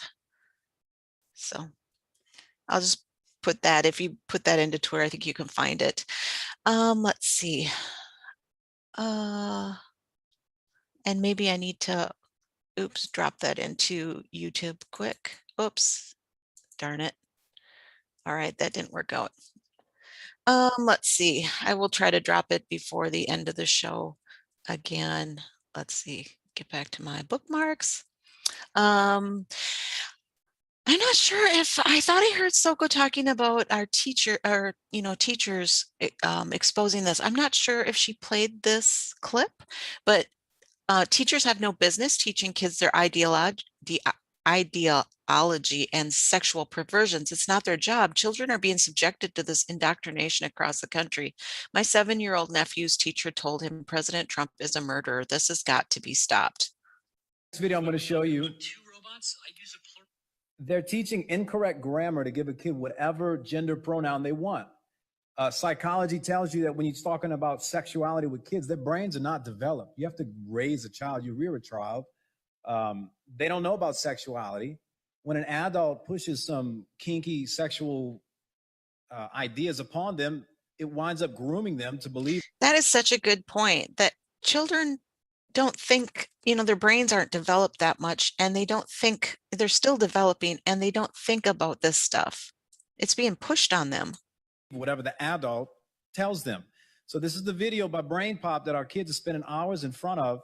This is what they're telling them about the pronouns. And the ACT already gave the kids the opportunity to choose their own gender when they took the ACT. I got pictures of the forms. Like meet Moby and Orbot. They are my best friends. Actually, yeah, they can be used as a singular pronoun too. Yeah, so they're playing this on this app, and this is the stuff they're hearing. Like if you said, I'm going to see my friend, I could ask, where do they live?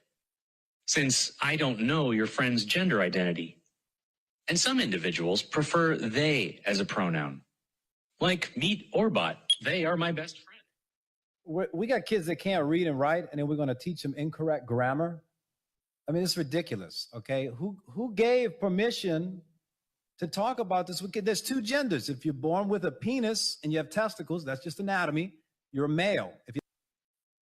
So I love this, that this teacher is speaking out on this. If a vagina and ovaries, you're a female. A man cannot menstruate.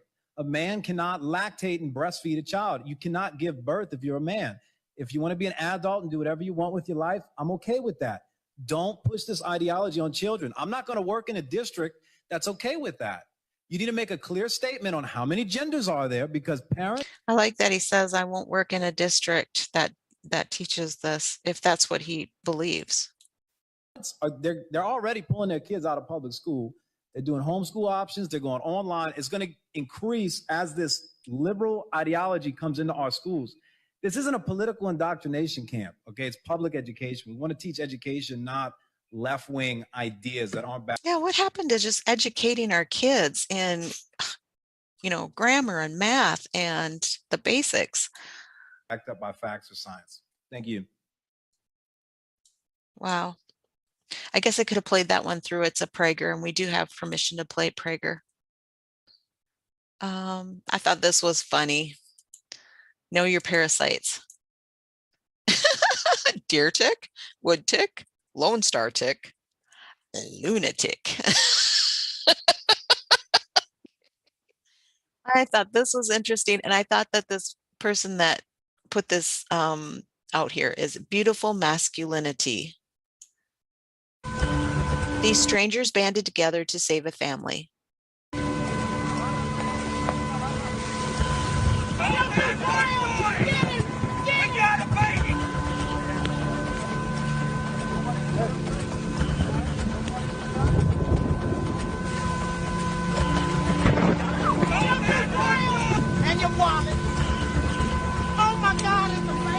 These guys aren't standing around going, hey, what's your political affiliation? Hey, I don't agree with that. Hey, where's your mask? I don't know if this was happening during this mask time, but they're just like, hey, we need to get these kids out of this vehicle with their dad, and they're all working together.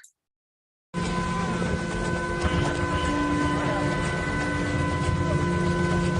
the baby. Give me the baby. Give me the baby. I need fucking help. Come on, baby.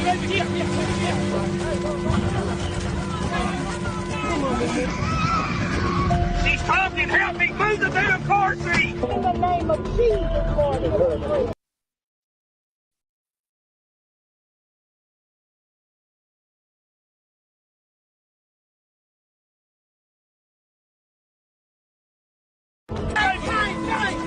I need fucking help. Come on, give me the baby here. Give me the baby. Give me the baby here. Give me the baby here.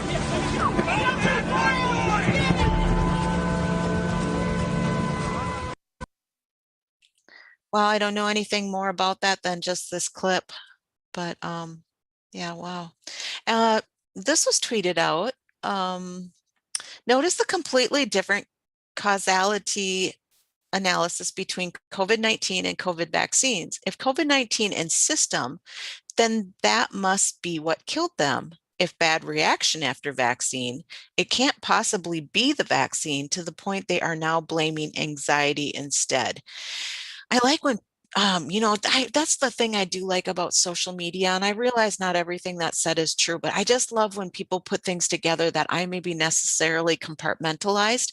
And this guy tied them together and like, look at, what the narrative is. So this was put out by the Associated Press. U.S. health officials conclude that it was anxiety and not a problem with the coronavirus vaccine that caused apparent reactions in dozens of people this month. Basically, some people got so upset by injections that their anxiety spurred physical symptoms. I'm not going to read that article, but there is a person, Del Bigtree, who has a site. If you just look up Del Bigtree, I can't remember what it's called, but he has those 3 women on there that were all in the medical field. They're 3 women. They were in the medical field. They were pro-V, and they got them, and they all had like tremors and maybe I think what you call it seizures or convulsions. And if you listen to their stories, they said that, as they went back to get medical help, they just have not been helped.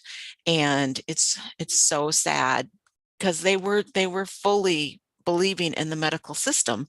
And, one even said she got it to show that her associates and managers that it was safe. And they actually had some doctors telling them that, you're having a panic attack. The one gal went to 5 emergency rooms the night her symptoms got so bad. And they actually told her that, that you're having anxiety, you're having post-traumatic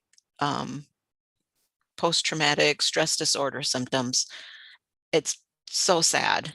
It's incredibly so misguided on what the stuff they're doing. Ugh. So, and here's another video. I think that's very rude. I think it's super dangerous what you guys are doing. Okay, would you? What you guys are I think that's very rude. I think it's super dangerous what you guys are doing. Okay, would you want to go over any of the facts on the brochure? Yes, please. Which one? Read them to me. Number 1, vaccines use experimental technology. Yes, do you know anything about mRNA? I am asking for your information. It's on the card, ma'am. Okay, explain it to me. Okay, they use risky mRNA technology that's never been used. It's never. mRNA. What is risky? Why don't you scan the QR code and go look it up for yourself? But I'm asking for your information. Okay, so do you know how much money's been paid out to vaccine-injured families? $4 billion. So what's risky is my question. So do you want to harp on just one word and argue with me, or do you want to get to the bottom of this? That's what you're asking. Okay, so vaccine-injured families have been paid $4 billion. Does that concern you? Your words were Does that concern you? See, yeah, you don't want to learn anything. You just want to argue. You want to say, where did you guys misspell something? You guys are dangerous people. Telling people the risks of a shot is dangerous? You're spreading misinformation. Everything on there's a provable fact. That's a provable fact. Good Lord. All right. Feel free to counter them. Fuck you guys. Have a good day. Thank you for being so nice. Leading a great example for your children. And there, folks, are a lot of where we're at. Trying to tell somebody, your side of it, or what you believe to perceive to be facts, or what you believe to be research, and trying to just show them to get them to go look. And nope, they're not having it. at least sometimes. That's not all the time. So hopefully we'll continue to be able to talk and work things out. This is kind of interesting. It's part 4 of it. Proof of God, God's name and DNA. And I just thought it was interesting. Proof of God, part 4. God's true name is recorded within our DNA. So let me go ahead and explain. Our chains of DNA contain 4 nucleotide base pairs called adenine, guanine, thymine, and cytosine. And then there's a unit within the DNA strand called a sulfuric bridge. This sulfuric bridge holds our entire DNA strand together, and it only appears after every 10 nucleic acids have been laid down, and then after every 5 nucleic acids, and then after every 6, and then again after every 5 nucleic acids. So we get this repeating numerical value of 10565 within our DNA strand. Well, it turns out the biblical name of God, Yahweh, contains the same numerical value as our DNA strand. Yod-He Vav-He, 10565. What's even more interesting is that if you take the Hebrew name of God, Yahweh, and place it on its side, you get the image of a human being. Proof. That's kind of interesting. I don't know if it's true. It's not something I've ever researched before. I might have to look into that though, because I thought that was pretty interesting. I'm going to go ahead and I think I'm looking at my time and wondering how much time I have. Okay. I haven't played Alex Lanes for a while. So I went down to the border last week, and I don't think anyone's grasping the magnitude of what's actually going on down there. We have the Biden administration's open border policy that's tying Border Patrol hands behind their back as they facilitate illegal entry. Throwing the border wall open with executive orders is not going to solve the problem. That's like rubbing salt in an open wound. And the media is half the problem, banking on these tug-at-your-heartstring stories of women and children coming across the border hoping for a better life. That's the case for a lot of them. But let's focus on the other horror stories, like the 6-month-old that was found in the Rio Grande because the cartel dropped her and they didn't want to have to deal with her, so they left her there, or the 7-year-old that was sexually assaulted so brutally that she lost her voice. Those are the stories. Kamala needs to go down to the border and hear for herself talking about playing political games. It's literally your job. But go ahead, let's build back better by tearing down the border wall and allowing an influx of illegals to flood into the country, smuggling weapons and drugs and trafficking children. Yeah, great job. Your neglect and Biden's failed leadership is not only endangering Americans, but also the immigrants that are coming across here. So maybe stop focusing on being a hero in a children's book for a few seconds and actually tend to your job. So I went down to the border. Wow. Go, Alex. Woo! I like what this repo man tweeted out. Bill Gates, the guy whose operating system can be hacked and give away all your personal information, just ask for privacy. Think about that. I did think about that and I didn't like it at all. Again, Bill, get out of my life. I don't want you in it. And then there was this. This has been going around. It's interesting.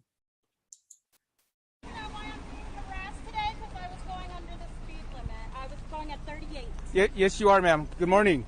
And the speed limit is 40, and I was going 38, so why are you harassing me? You're correct. I pulled you over because you're a murderer. Because yes, I started to record because you're a murderer. You can't be on your cell phone while you're driving. I wasn't on my phone. I was recording you because you scared me. You can't use your cell phone while you're recording. You. May I have your driver's license? It's at my apartment. What's your apartment? It's at my home. I'm just taking my son to his. Do you have your driver's license? I mistakenly left it at home. Do you have a picture of your driver's license? Yes, I do. May I have it? And can you call your supervisor, please? I already did. He's on his way. Good, because you're a murderer. Okay. And so you're giving me a cell phone ticket? Is that why you're harassing me? Not harassment. Yeah. I am enforcing the law. I have a right to record the police when they're harassing me. By all means, but you can't do it while you're driving. I wasn't texting or none of that. You have that picture? You scared me and made me think you were going to murder me. Okay, well, I'm sorry you feel that way. Well, that's not just a feeling, you're a murderer. Okay. Can you zoom in on that for me, dear? Sure. Thank you. And I'm perfectly legal, and I'm a teacher. So there. Congratulations. Murderer. You're a murderer. What's your last name? I can't see that there. Well, here you go, murderer. Stop shaking. Zoom in on that for me, No, because you're scaring me. You're threatening to kill me and my son. Can you give me the iPad, I'll tell you what, you keep smiling, you're on camera. You're trying to threaten. Am I the only one that thinks this is nuts? Oh my gosh, she's like, you're threatening me. And he's not threatening her. You're scaring me. What? And then she's like, she's a teacher and she has her son in the car. kill me. I I'm not didn't say that. smiling. You're the one who's crazy. Hold that still. I can't see that. Is this your car? Yes, it is. And you're trying to say I stole my own car because you're jealous? Oh my God. I don't think so. You wait for me right here, okay? You're jealous? Holy moly. Citation, all you need to do is your signature. He's only citing you for using your cell phone while you're driving. That's it. There you go, ma'am. Sign inside the red box right there. For him being a Mexican racist. What is that name? Gasso? It's on the citation, ma'am. Here you go, Mexican racist. You're always going to be a Mexican. You'll never be white. You know that, right? You'll never be white, which is what you really want to be. There you want go, to be dear. White. Have a good day. You want to be white so bad. That is just bizarro. Oh my gosh. That is just crazy to me. Just my humble opinion. Whoa. So apparently look at what this cop had to deal with in LA. This is the environment we've created by demonizing police. Whew, wow. And then there was this, back the blue, this officer. They need to know this. God bless law enforcement. We pray for your safety and we thank you for your service. Not all people are bad. Not all people are good, you know, in all areas and walks of life. I wake up every morning and kiss my family goodbye, knowing that there's a possibility I won't come home. I am tired of every time I wake up in the morning, there's someone else polarizing the fact that maybe law enforcement is just not a good thing. All of us are not bad. I am not as they are. Most of us are not. There are bad people in every career. I'm so goddamn tired. Tired.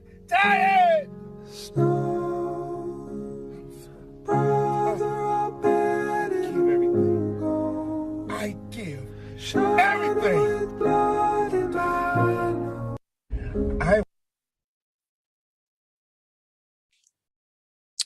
Wow, that was heartfelt, and he is very passionate about his job and his feelings.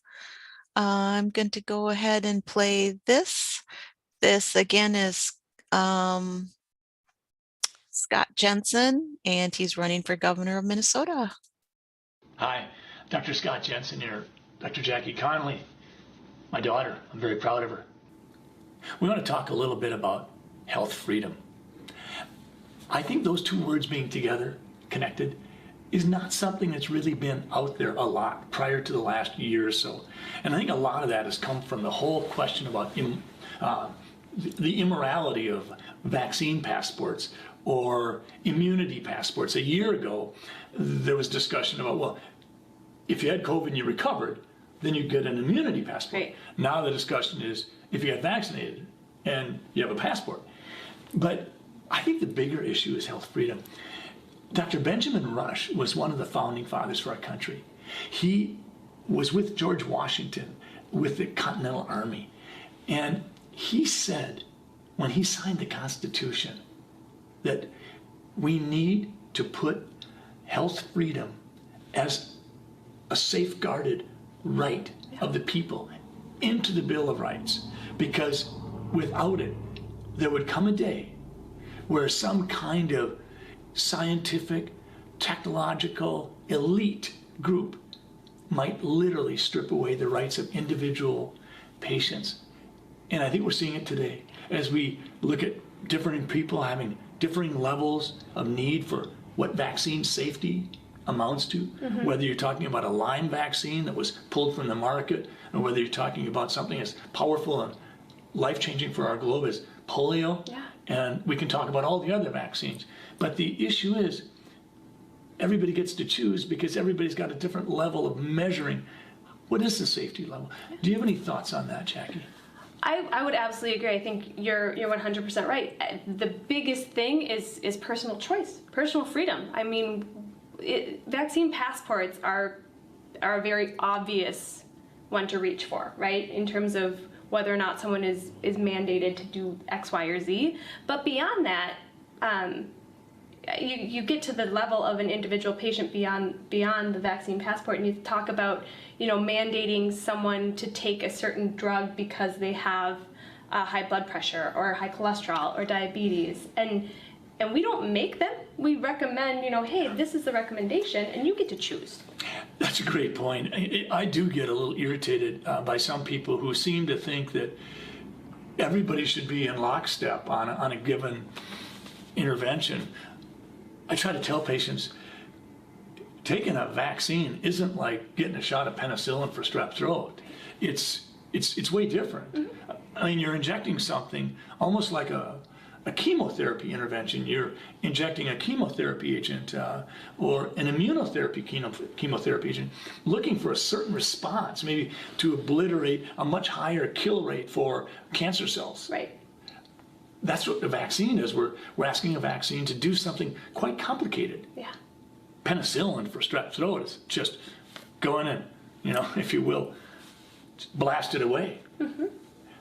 I think you're absolutely right. So health freedom, a concept that we haven't talked about a lot, but we're probably going to have to talk about a lot more. I think we'll have to talk about it. And, it's been taken for granted.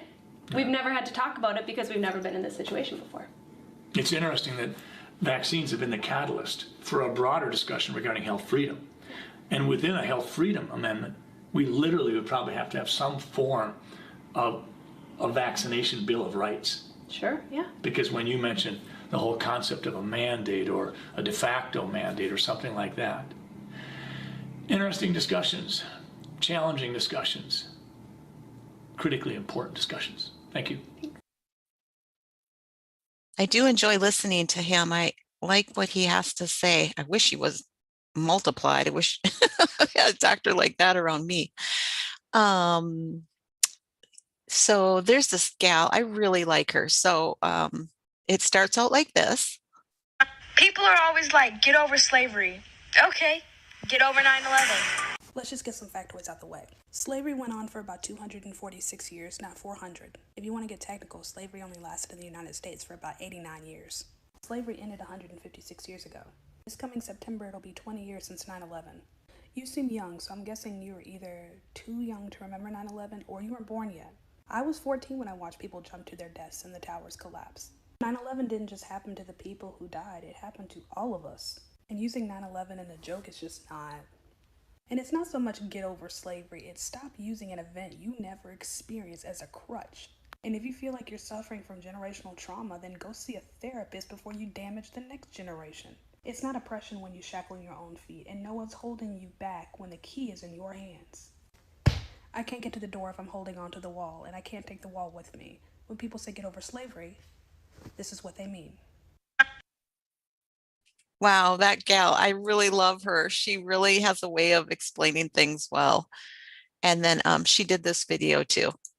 For those of us who are not Black men, imagine watching the news and seeing how people... Imagine being a Black man and being told by some white lady with a microphone that you and the criminal on TV are one and the same because you look alike. Imagine being told by society that white people can be all that they can be, but you as a Black man, the content of your character is completely irrelevant.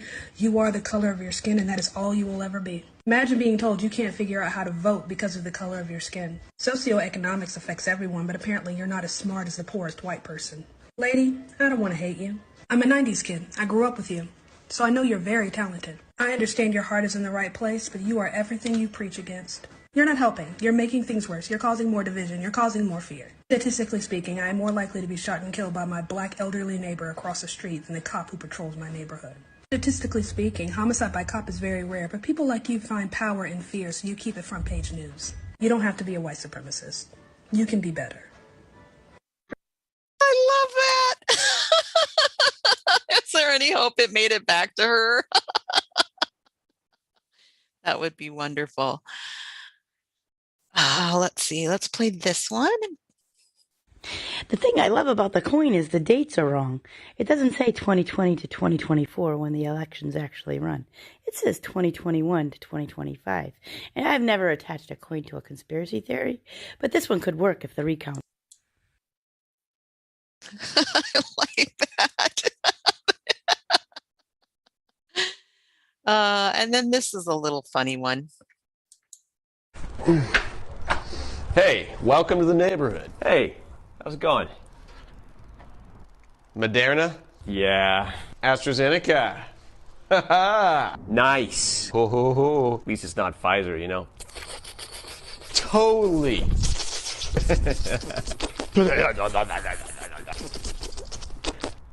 Yeah. What is it? It's J&J.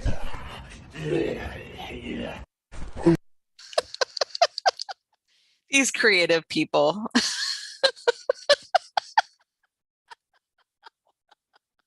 It's funny, but not funny. I get it. I'm sorry. Oh my gosh. Oh, onward. This was a post.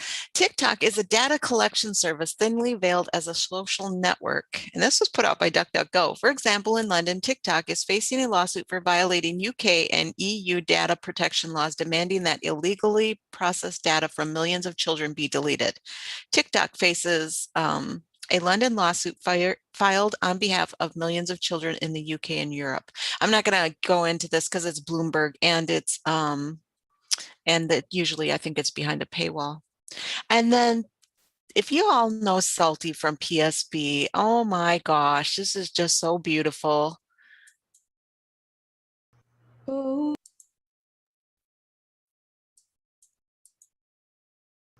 Oh Lord, my God, when I in awesome wonder consider all the works thy hands have made, I see the stars, I hear the rolling thunder, thy power throughout the universe display. Then sings my soul, my Savior God, to thee. How great thou art, how great thou art. Then sings my soul, my Savior God, to thee. How great thou art, how great thou art. Full, beautiful voice, and what a talent she is. Oh my gosh, that's amazing. And I'm watching the clock. It's 4:52. I got a few more minutes. At the Sun City Silver and Gold Exchange on Bernard Avenue in Kelowna, they're taking a contrary position on COVID-19. First of all, as the sign reads, no face masks allowed.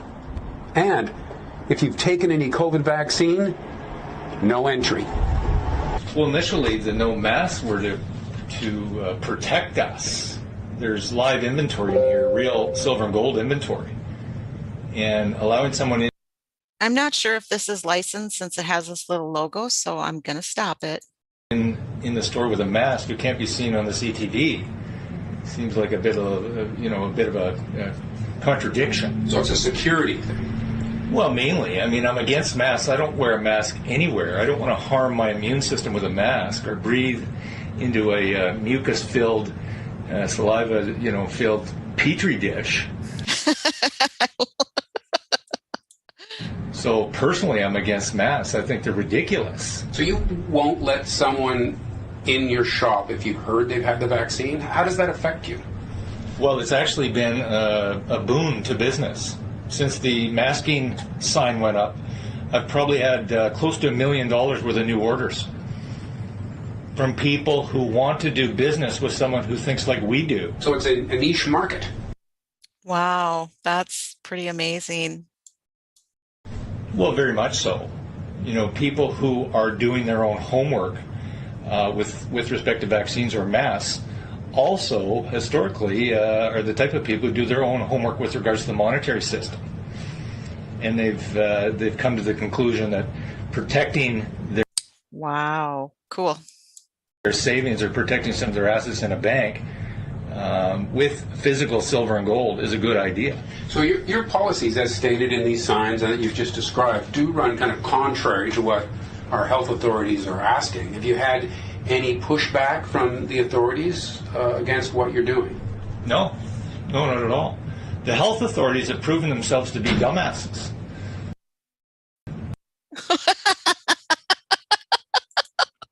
He said it, not me. All right, let's see. And I don't know if y'all heard about this, but this story was going around. This was a police officer. I can't think. Oh, LeBron James had done some spouting off about I can't even remember. The police doing their jobs and BLM and stuff. And this police officer did a video, and he actually got fired, I believe, for doing it. And then wow, this is the follow-up. You guys are some incredible human beings. There are no words to express the gratitude that I feel towards you all for the tremendous showing of support that I've seen over the past 5 or 6 days. It's been so humbling to see just how many people actually do love our law enforcement officers. The donations, the emails, the phone calls, the private messages that have come in. It's just been so great. It's been amazing, and I'm speechless. I don't even know really what to say other than thank you. Thank you all so much. I never would have anticipated that this would have become as big as it has, and we're just going to keep making it bigger. We have a voice now, and we've learned that, and we're going to use it to stand up for law enforcement officers all over this country. We're not going to tolerate being attacked or bullied or vilified in the media anymore.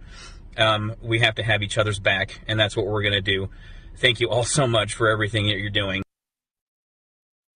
I think what happened is there was a fundraiser, like a GoFundMe put out for them, and they raised quite a bit of money. Oh, this was interesting. Someone put this out, and I don't exactly know where. Oh, it is says City of Detroit. The Good Neighbor program, save a life, make $50. Yeah, how it works starts Monday, May 3rd. Pre-register as a good neighbor and make first dose appointments for your friends and neighbors. Bring your friends and neighbors to their scheduled appointments. Good neighbors will get $50 per shot for appointment. Oh my gosh. I don't know. It sounds like they could end up dead neighbors if they're not careful.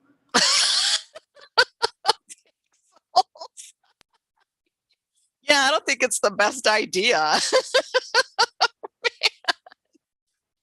Isn't that crazy? The stuff they're trying to pull. Oh my gosh. That is total dystopia mode right there, man. I don't even know what to say to that one. You know, it's like MLM. Mid-level marketing with your neighbors and friends, and you make this much money, and golly. But it's for the vax. Yeah. Good Lord. Lord, take me now. I know. I find myself praying that more and more. Oh boy, crazy. Yeah. So how are you today, Sunny? I'm doing okay. It's kind of gray where I'm at, and I'm just holding my own right now. Right on. Yeah. You know, there's that good news, and then you see all this other crap and poop. You try to look for something good. Yeah. How about you? Oh, I'm doing pretty good. I had a late night. Do you know who TikTok is on Foxhole? I don't.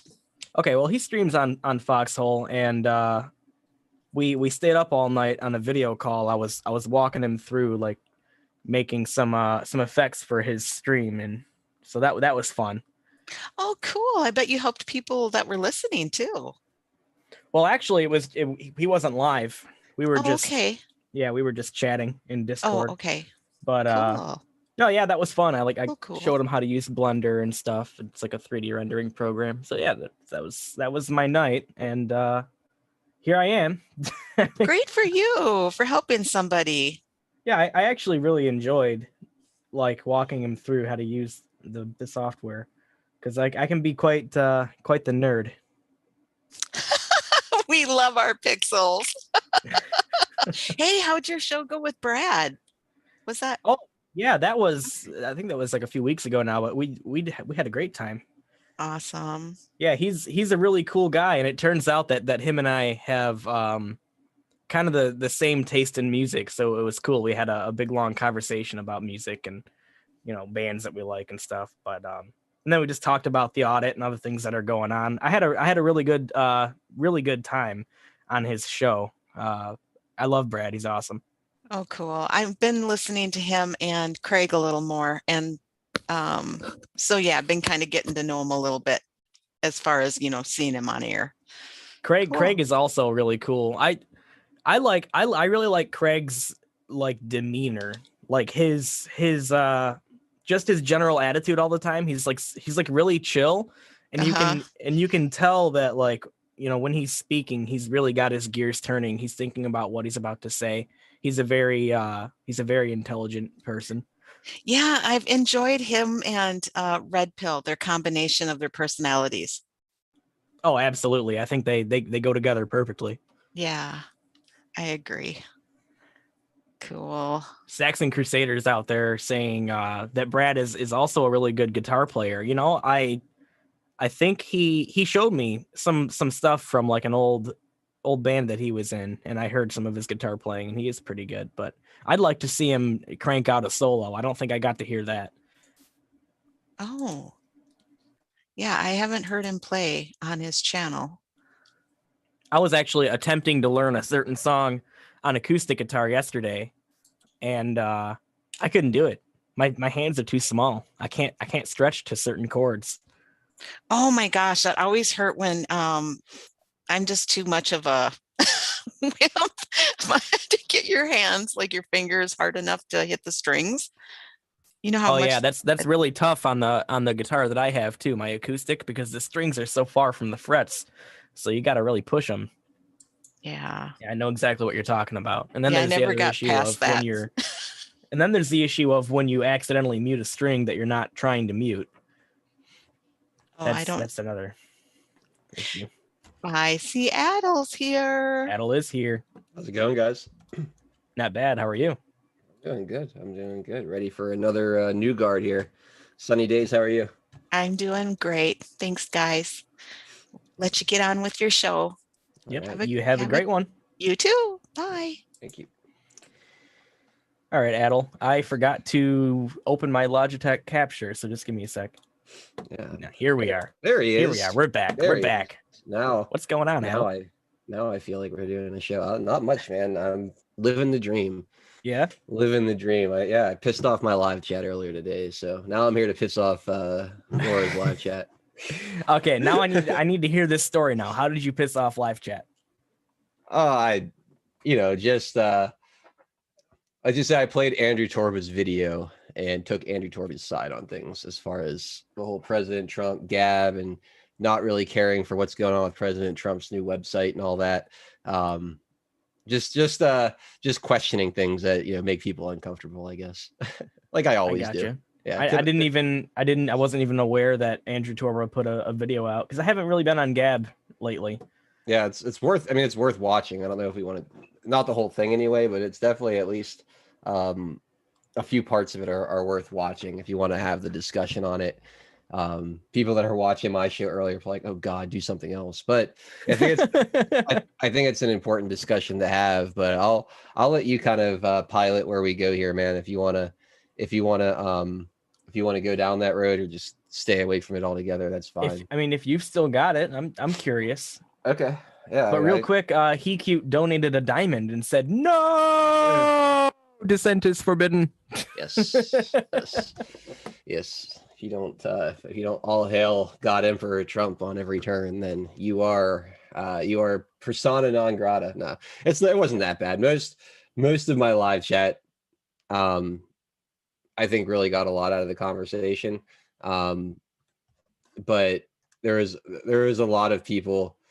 Oh, I got one of the free subscriptions. I shouldn't even try. I really should have left that. But I've never actually won a free subscription before, so I'll never do it again. But now that I've finally got one, that's it. Thank you, George Foster. Thank you very much for gifting 5 1-month subscriptions. That's awesome, man. Thank you very much, George Foster. I never see them pop up right when they come. I never see it. I never see it. I'm always too late too. I promise I'll never. How can I gift one? I'm gonna gift one. I feel like I have to gift one now. I just want to gift one sub. Gift one sub. There you go. There's going to be somebody lucky out there that gets it. Boom. I just gifted a sub. There you go. All right. So I feel like Bill O'Wright's got it. all right. I've given Congratulations it back. to Bill O'Wright's. I've now paid it forward. All right. All right. Let's do this. I think it does open really good discussion. Let me rewind it back to where. There we go. Come on. Here we go. Gab TV is still a bit laggy, but I'm glad it's there. Here we go. Speech social network. Well, this morning, Facebook's oversight board ruled that they're going to uphold Trump's ban from Facebook and Instagram. This comes as no surprise, as the oversight board is filled with a bunch of far leftists and all the usual suspects who, for some reason, have all the power to decide who can speak freely on the internet and who is demonized in our society. So this decision comes as no surprise. Late last night, Trump launched his own blog. What's interesting about this blog is that it has Facebook and Google tracking pixels on it, which means that if you visit it, Facebook and Google will know, and they will track your visits to this blog. Why Trump's people, I mean specifically Brad Parscale, who built this platform, why he would allow Facebook and Google tracking pixels on this blog is really beyond me. It's kind of ironic when you think about it, being that Facebook upholds this ban of Trump from Instagram and from Facebook, and he has Facebook on his own website, allowing them to track his supporters as they come to read his messages on this website. So what we're going to do at Gab with this website is we're going to be mirroring anything that he posts to this blog over on the @RealDonaldTrump account over on Gab, which has 2 million plus followers. So all the posts that are there are going to be mirrored over on Gab. So if you don't want Facebook, if you don't want Google tracking you when you visit the president's website, you can just follow his account on Gab and get all of the same information as it is posted there. So it's really just incredible that he has these tracking pixels on there. And then alongside of all the posts, he has a share on Facebook and a share on Twitter button. The two places that have nuked him from orbit and have suspended him and silenced him, they get prominently promoted. Gab has a share button, Parler has a share button, others have a share button, but those are the two that Brad Parscale picked. Now, Brad Parscale. That's the first part of it there, right? These tracking pixels, why are those built in? And that's not even what I found so offensive. What I found offensive is, why is it Twitter and Facebook always seem to get President Trump's undying loyalty despite how they treat him? And Andrew Torba, who has literally lived as MAGA a life and built his company as MAGA as possible. I mean, he has practiced, as I said earlier, everything we've preached for the past 3 years. He has been the embodiment of what makes America great again. Why, he gets the short end? Why wouldn't President Trump be overly enthusiastic about promoting somebody like Andrew Torba, right? It doesn't make sense. So there's this other part of it here that I'm trying to skip to. Here we go. Take a listen here. As well. Now, a lot of people don't want to hear this. A lot of people are going to see this and say, well, you're a never Trumper now. You're anti-Trump. Now, let me give you some context. I gave up everything. I was living and working in Silicon Valley in 2015, 2016, and I came forward when it mattered and when it was really difficult, and it took a lot of courage to be in the most far left city in the belly of the beast and come out and say that I support Donald Trump's candidacy back in 2015, 2016. I did everything in my power to get that man elected. I did everything in my power to support that man's presidency, and I did everything in my power to get him reelected. But the grifters around him are his biggest downfall, specifically Jared Kushner and specifically Brad Parscale in particular. Those two are the biggest grifters in all of political history. All of political history. Now, a lot of people ask me, why didn't Trump join Gab? And this has been widely reported. I've talked about this a bunch in the press. And the press has actually reported, the press reported this information before I did, but then I came out and I confirmed it. Jared Kushner is the sole reason that Donald Trump is not on Gab. And a lot of Trump supporters don't want to believe this. Well, Trump is his own man. He doesn't listen to Jared Kushner. He doesn't care what Jared Kushner told him. But the way it went down is that he was getting on Gab. I was told by multiple people in the administration that he was joining Gab. And then all of a sudden he wasn't. And all of a sudden it was being reported and it was being told to me that Jared Kushner was getting in the way. And this was reported by Bloomberg and others. And then I came out and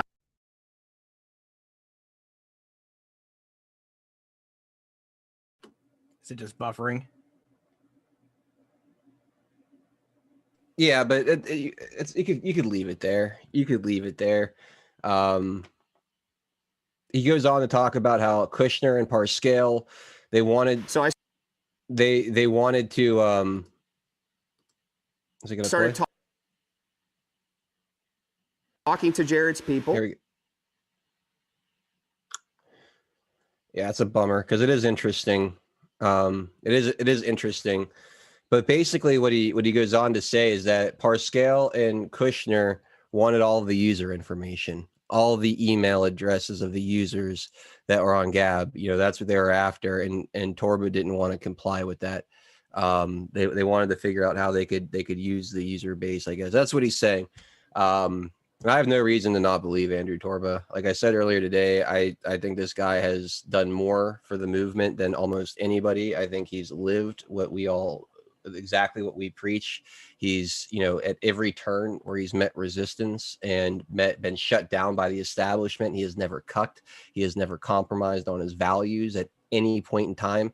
He's always found a way to build it himself or figure a workaround to make sure that his platform maintains integrity and lives up to what he's been saying this whole time. So to me, Andrew Torba's got more I give him more benefit of the doubt than almost anybody in this movement, because I've in 3 years of being not in his orbit, I don't know the guy, but of watching him, I've been on Gab since early 2018.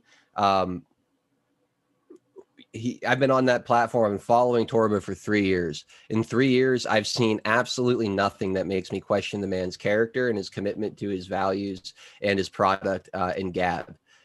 So there's a lot of people. How do you know he's telling the truth about it? He sounds bitter. He sounds like he's just, it's sour grapes because he didn't get all these new users that he wanted for his platform. I would say to that, look at him the last 3 years, and that's complete and utter bullshit. This guy is as true a patriot as you will find. He has not been greedy. He's done nothing. He has done absolutely nothing to make me think he's deceptive, manipulative, greedy, selfish, or anything but just a patriot with a great product and a great set of values. So that's where I'm with it. I take his side on this wholeheartedly. I think it's a major slap in the face for President Trump to only continue to inflate the tires of his enemies. Fox News, Twitter, Facebook. He'll post an interview with those places all day, every day. Independent media, alternate platforms, his true base, the people that have had his back and from the very start still get the cold shoulder from Donald J. Trump. And I don't have a good reason for him to do it. It just kind of sucks in my eyes. But a lot of you guys out there have reasons why you think it might be going on. And that's kind of where I'm at, Pixel. So I'll shut up now and I'll let you respond. People have heard it from me for the past hour. So when this situation first arose, I remember being on the opposite spectrum as you as far as like what I thought about it. But now I'm at the point now where I'm finding myself agreeing with you on this situation. I don't think there's any good reason why President Trump shouldn't be on Gab. And the fact that, a couple guys like Brad Parscale and Jared Kushner can somehow strong arm President Trump into not joining Gab, I feel like that just shows weakness on Trump's part. At first, I thought, Trump is his own man, and he's not going to let somebody like Jared Kushner or Brad Parscale push him around and tell him that he's not allowed to get on Gab. But, I mean, if that's true, I think that shows weakness on Trump's part. Trump should be his own man and say, like, no, screw you guys, I'm getting on Gab. Like I don't give a shit. Like, go piss off, you know. I wish I could have been in the room for the conversation. You know, I wish. Oh, yeah. I wish I could, because I don't want to say it's weakness. I don't want. I think if it is true, then it is weakness. Yeah, I don't know. Like, I need to know the content. I need to know how the conversation went. You know, it just sounds pathetic. Like a former campaign manager that you fired, and your son-in-law strong-arming you, the president of the United States, into not joining a social media platform. It sounds ridiculous to me. And that's why at first I didn't believe it.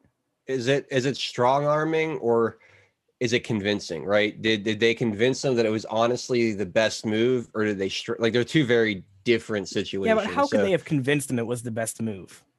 I mean, he's been convinced of a lot of bad moves, in my opinion. You know, he's made I stand strong on, you know, how I think he handled COVID, right, and the vaccine thing. Like, that's something I maintain my original position on that. I think he took I think he was convinced of some bullshit and he went along with it. I think that's happened a few times in his presidency, where I had a bunch of examples I rolled out earlier on my show. I won't go through it all again, but if you go through President Trump's administration and you watch what he says and then what he does follow through on a lot more than any president in the history of our country, I would say.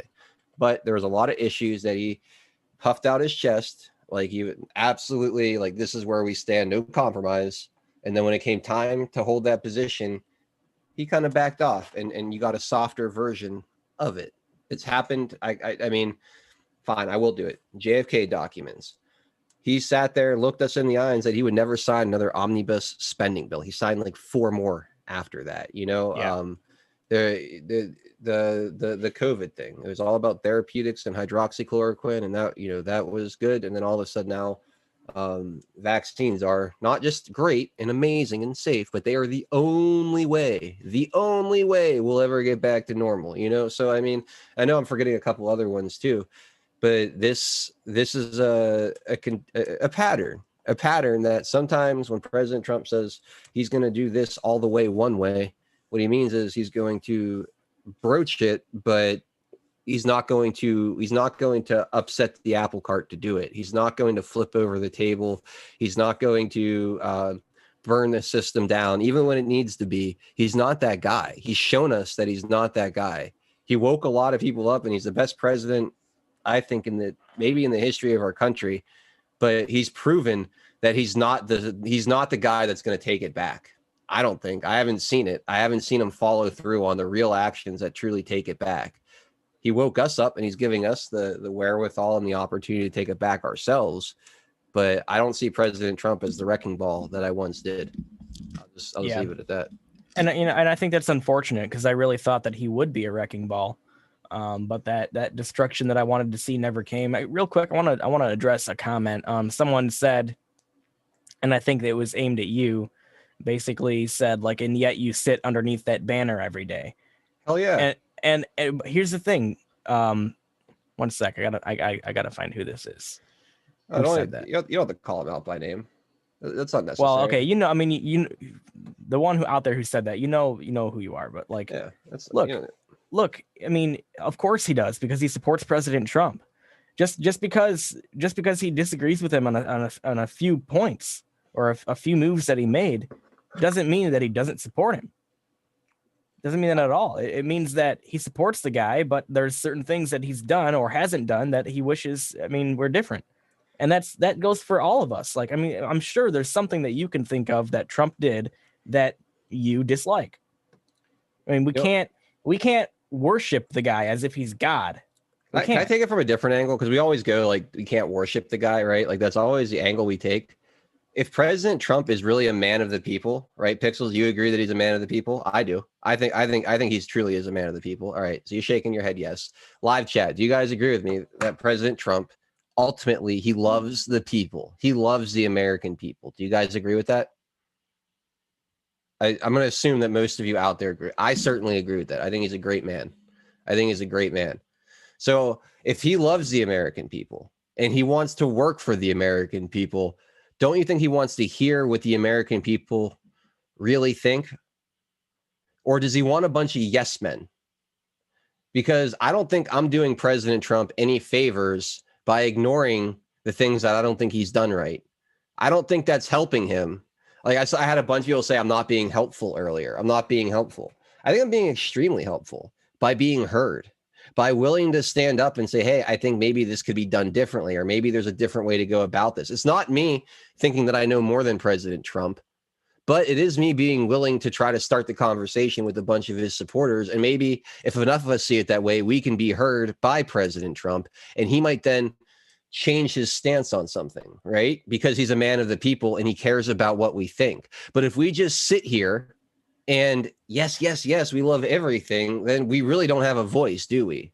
We're kind of at the mercy of whatever he wants to do. If our mindset is he can do no wrong, if we're so married to that, it's the same bullshit that the left falls into, and why they look so ridiculous on the mainstream media, because they say he can do no right, even when he does something right in their eyes, like prison reform or getting the vaccine done.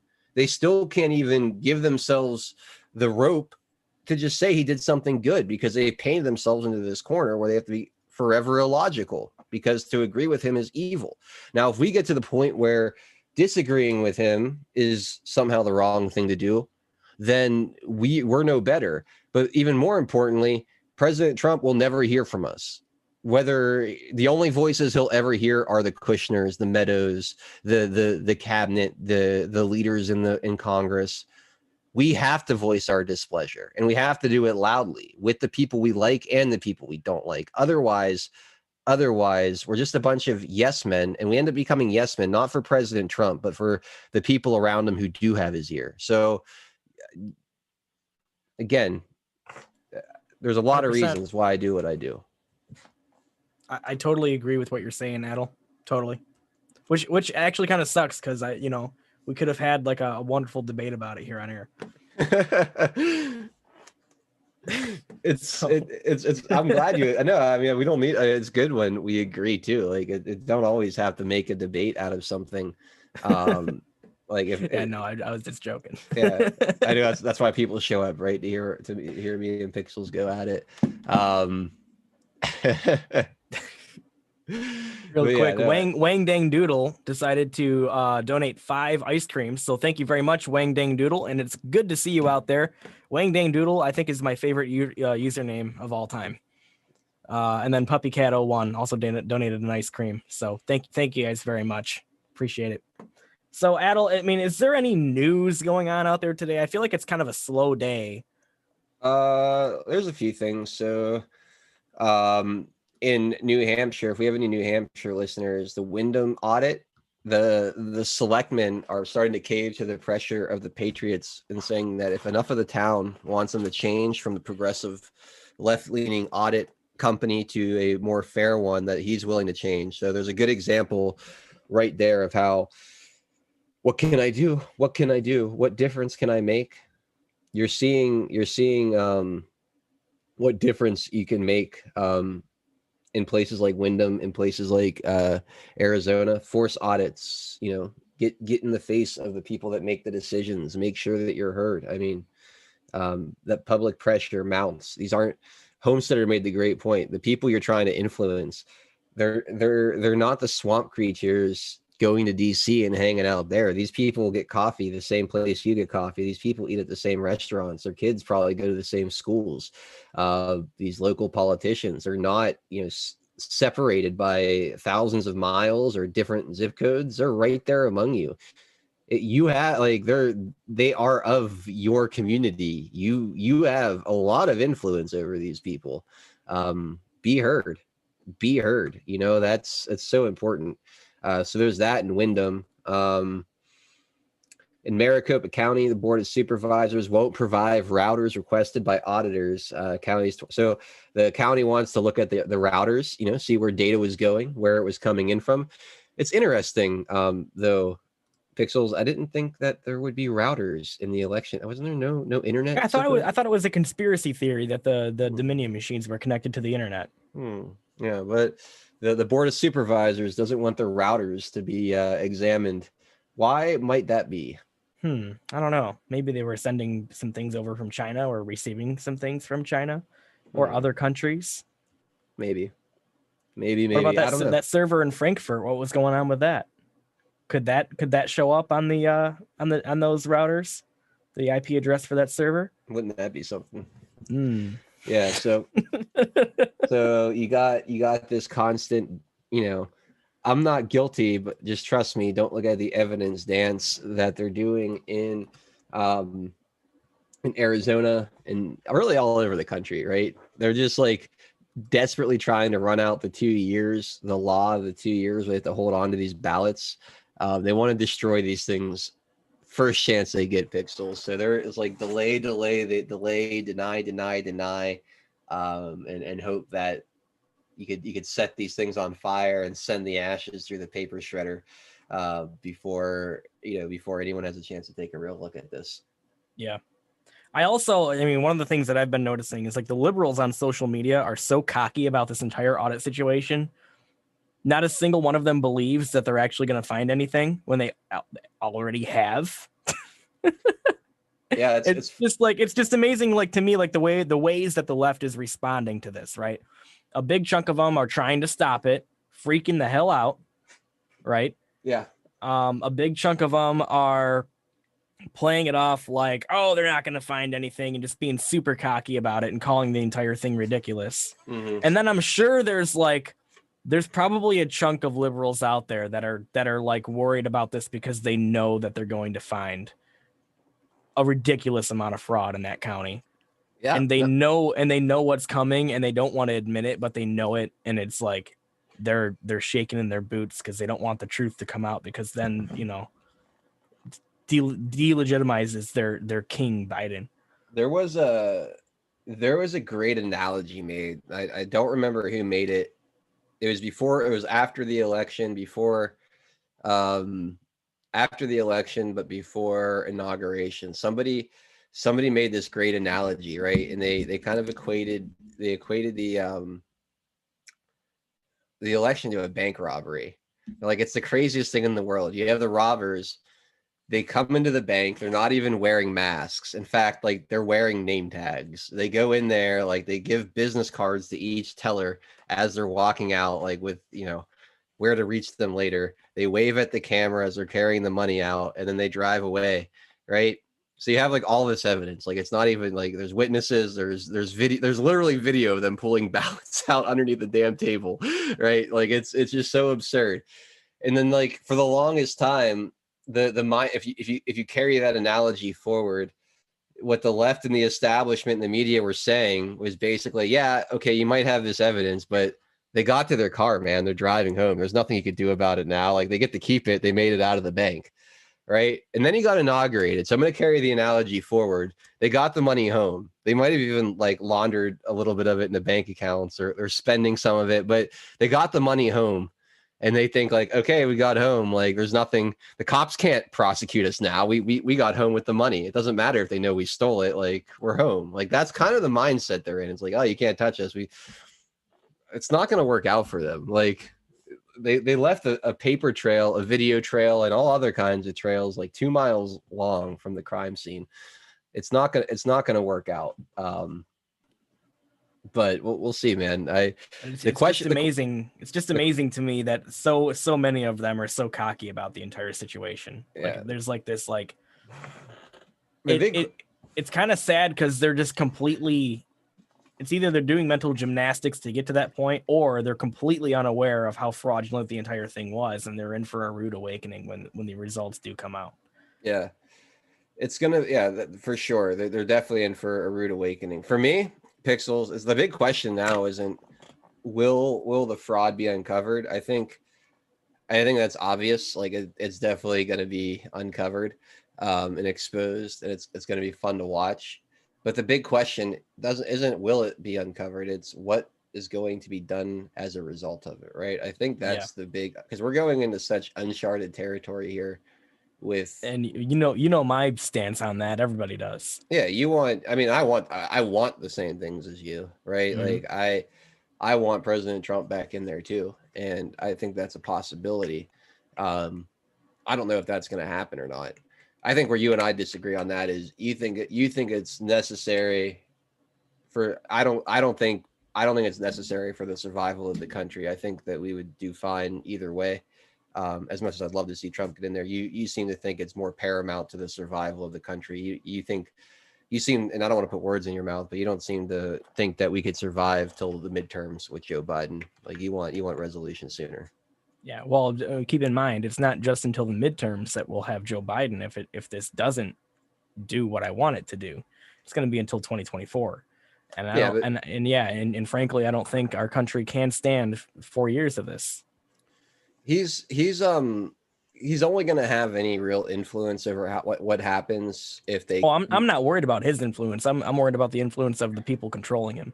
Well, okay. That being said, the administration as a whole, him and his puppet masters, if you can neuter him through Congress, like if you just simply get one house or one chamber of Congress back to the Republicans, then the Biden administration isn't going to be able to do anything, nothing radical anyway.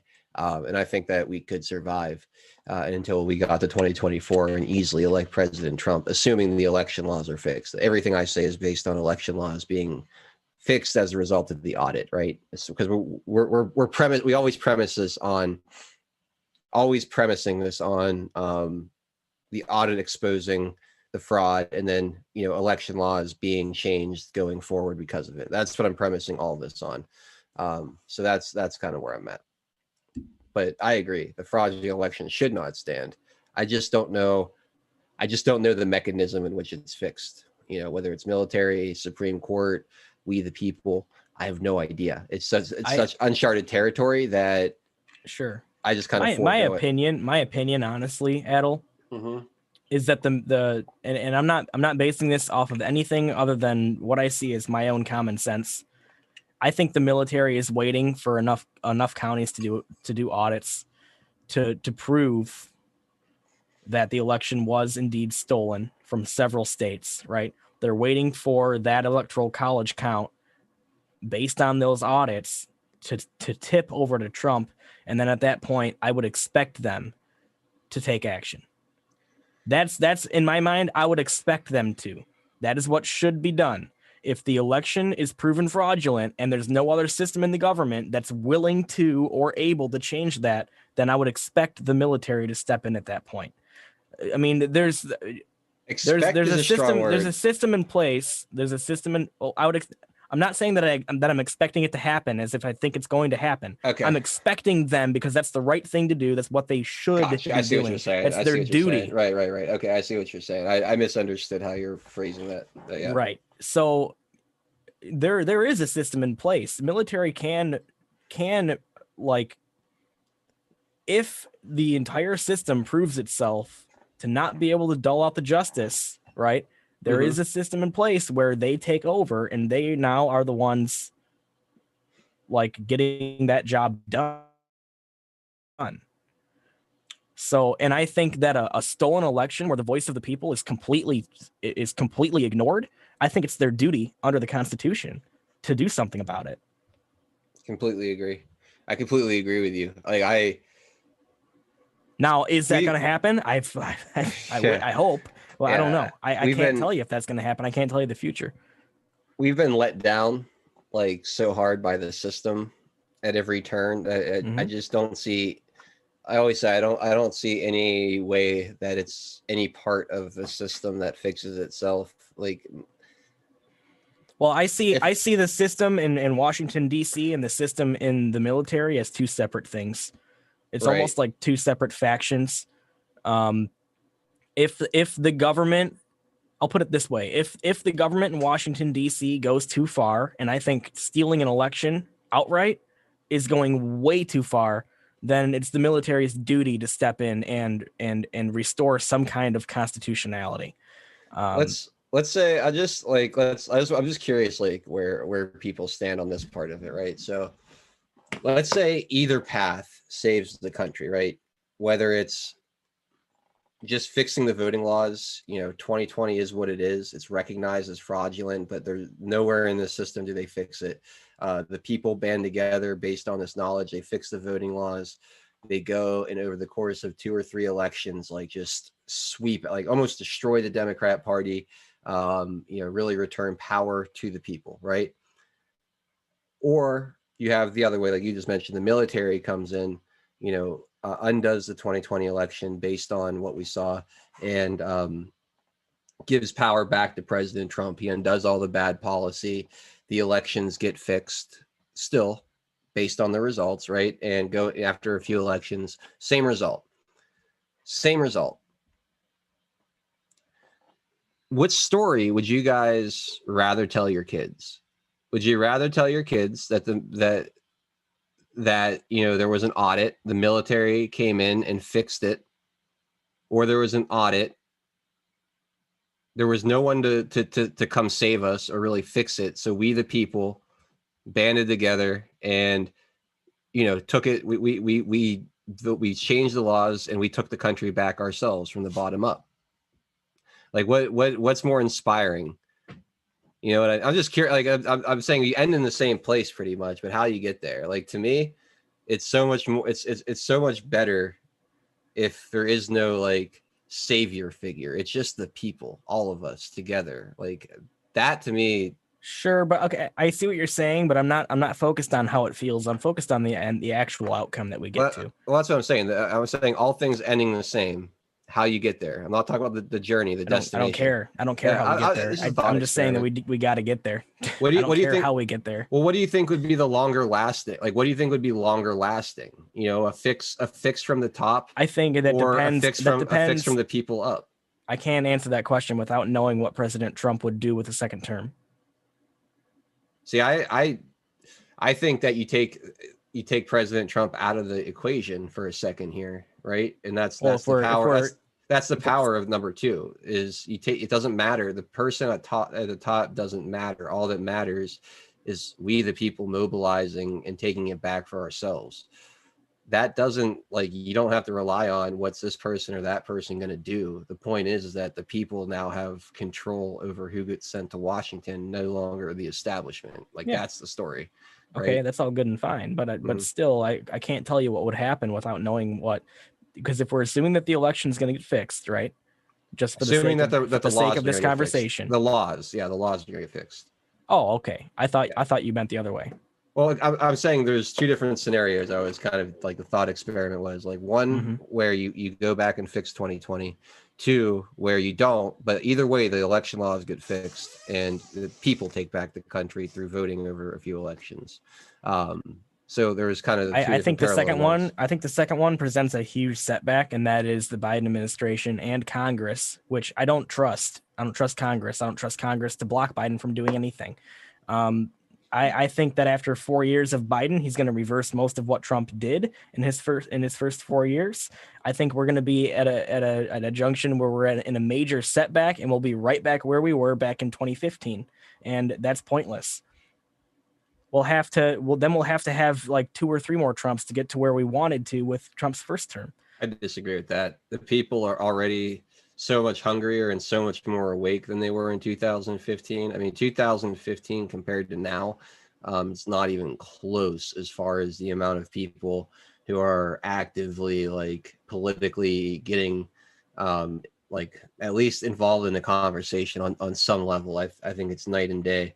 So I think that as far as, like, you look at the mass consciousness and where we are as a country, I think I don't agree with that at all. I think that it wouldn't take as long, especially, again, you gotta, if the elections are really fixed, you're gonna have better congressmen too. Like, it's gonna trickle down from the presidency. I think your point would land better if we the people were in Congress and not these.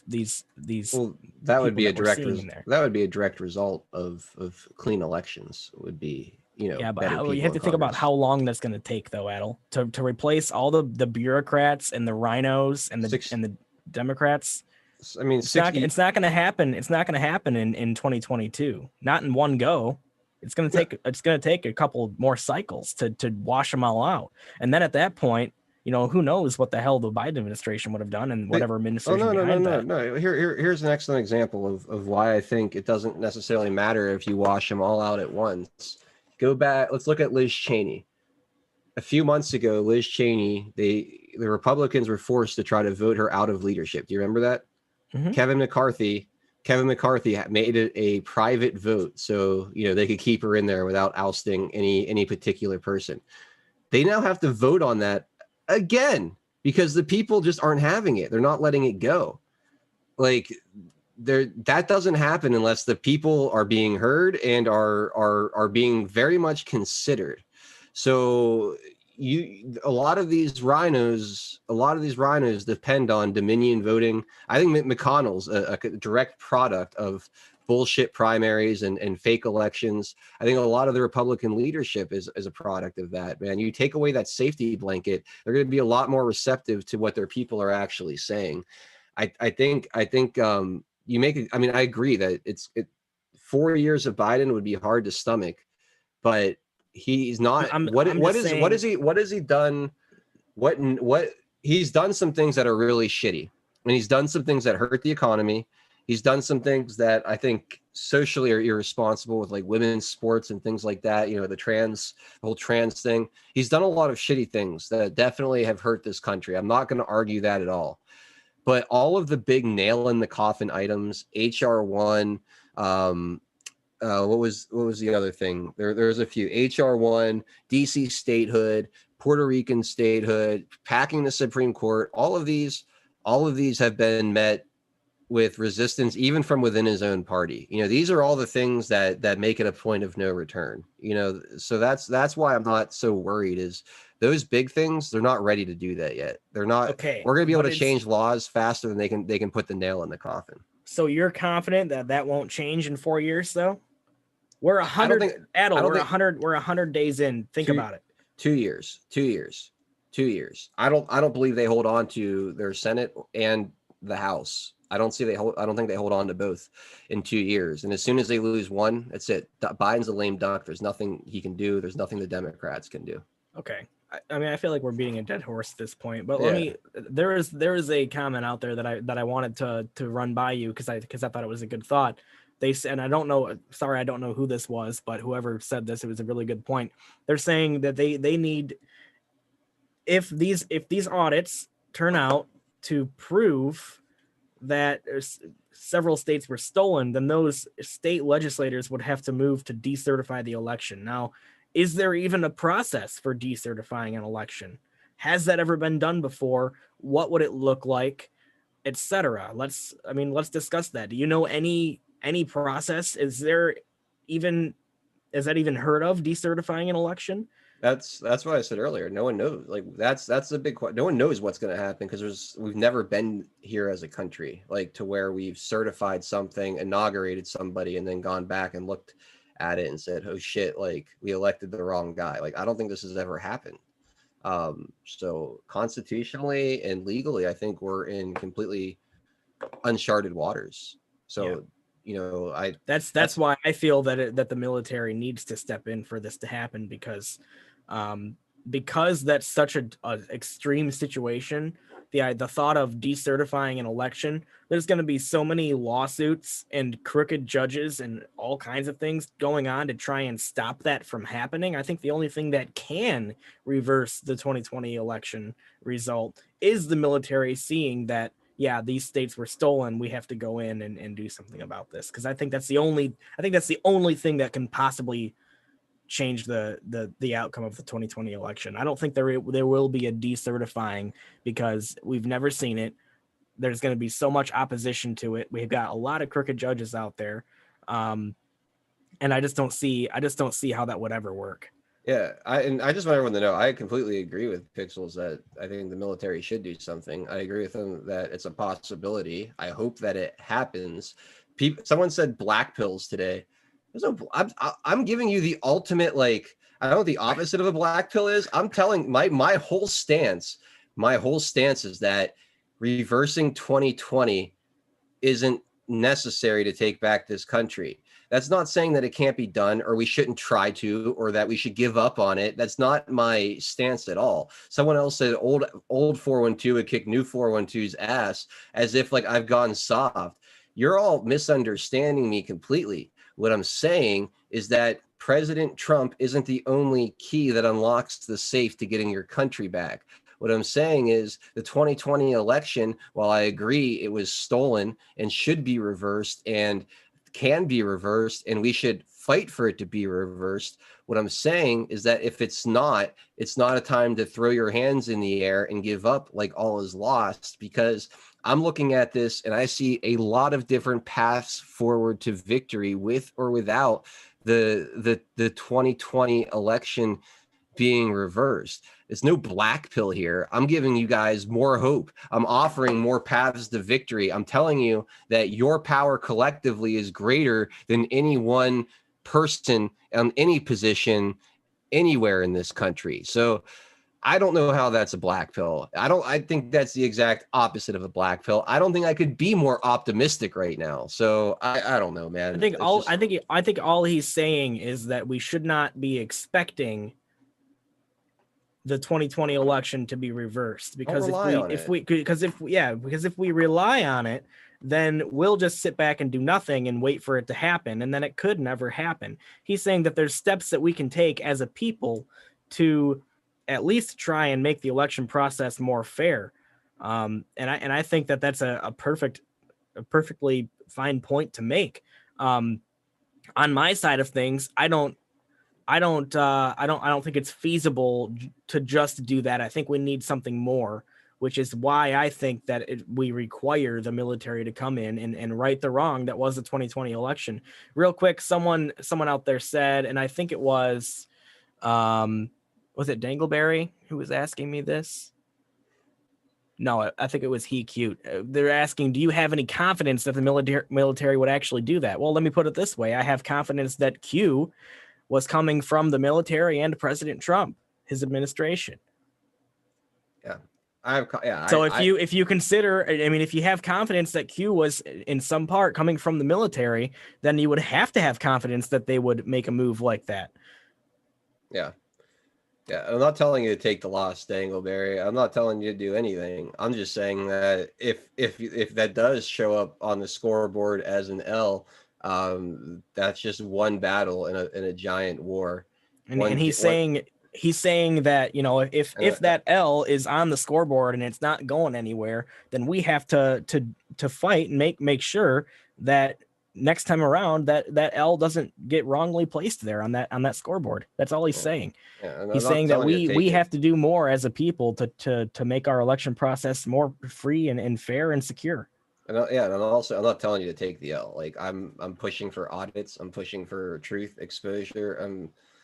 I'm pushing for all of it. Like it's not about taking an L. It's just about it's about looking at every potential path to victory that you have, and then figuring out where your energy is best placed. And that's kind of where I'm coming from.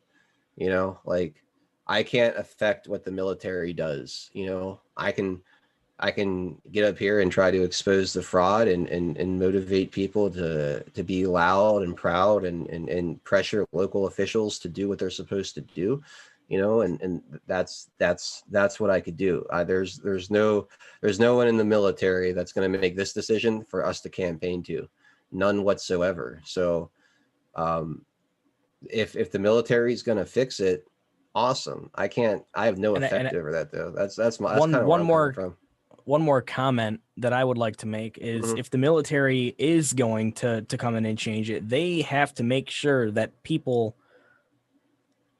they have to make this fraud so obvious and so irrefutably proven, right? Because you know, the military swooping in and performing a coup on an administration because it was fraudulently elected. That's a big deal. And that's something that can cause a lot of chaos, especially if you think about the angle of, you know, what will BLM and Antifa do if that happens? You know, are we going to have basically war in the streets because they throw a giant freaking ridiculous fit if that were to happen? They have to think about these things. They have to, because you know, if they're going to go ahead and remove a president and install a different one because that's the one who actually won, they have to think about what are the other outcomes of this? What's going to happen? Is there going to be violence? You know, how are the people going to respond to this? So they have to make sure that this fraud is so out in the open and so just completely irrefutably proven that there is no justification whatsoever for people to start war in the streets over it. And do you that and that's and they that, have to they have to justify the shit out of it, basically. They have to justify the shit out of it if they were to do it. And that's why that's what I'm not sure about, right? Is how like all the evidence can be out there, but how do you get it to the people? How do you get mainstream media to cooperate? How do you get big tech to to stop censoring everything? And I think they're both long gone. I think most people understand that they're biased and that they're full of shit. So I don't really think that the media or social media, I don't really think that those angles matter anymore. I think that they've lost all their credibility anyways. Well, if that was the case, then we wouldn't be the excuse to every problem I've ever had with this movement has always been optics. I know. Optics. So why is this any different? Why is this any different? Why now is it okay to burst the poor little liberal safe space and it wasn't for so long? Why is this like, it's just like that's where I get my doubts. Like I'm saying that optics do matter and they have to justify the shit out of it. If they were to do it, they would have to really, really, really justify it. Right. And then there would still be people rioting. That would have to be taken care of as well. Right. And that's why if this whole thing has been about bringing people along gently, I don't see anything as abrupt as a change in a presidential election happening. That's why I have my doubts. I think it'd be wonderful if it did. No one would be happier than if it did, but we haven't seen any willingness from anybody to do anything that might cause even the smallest bit of civil unrest. And there's no way under no matter what they put out there, are they going to be able to overturn anything without having major violence go on in a lot of places. Regardless of how well it was proven, I have a hard time, Pixels. I just have a hard time imagining something that massive happening.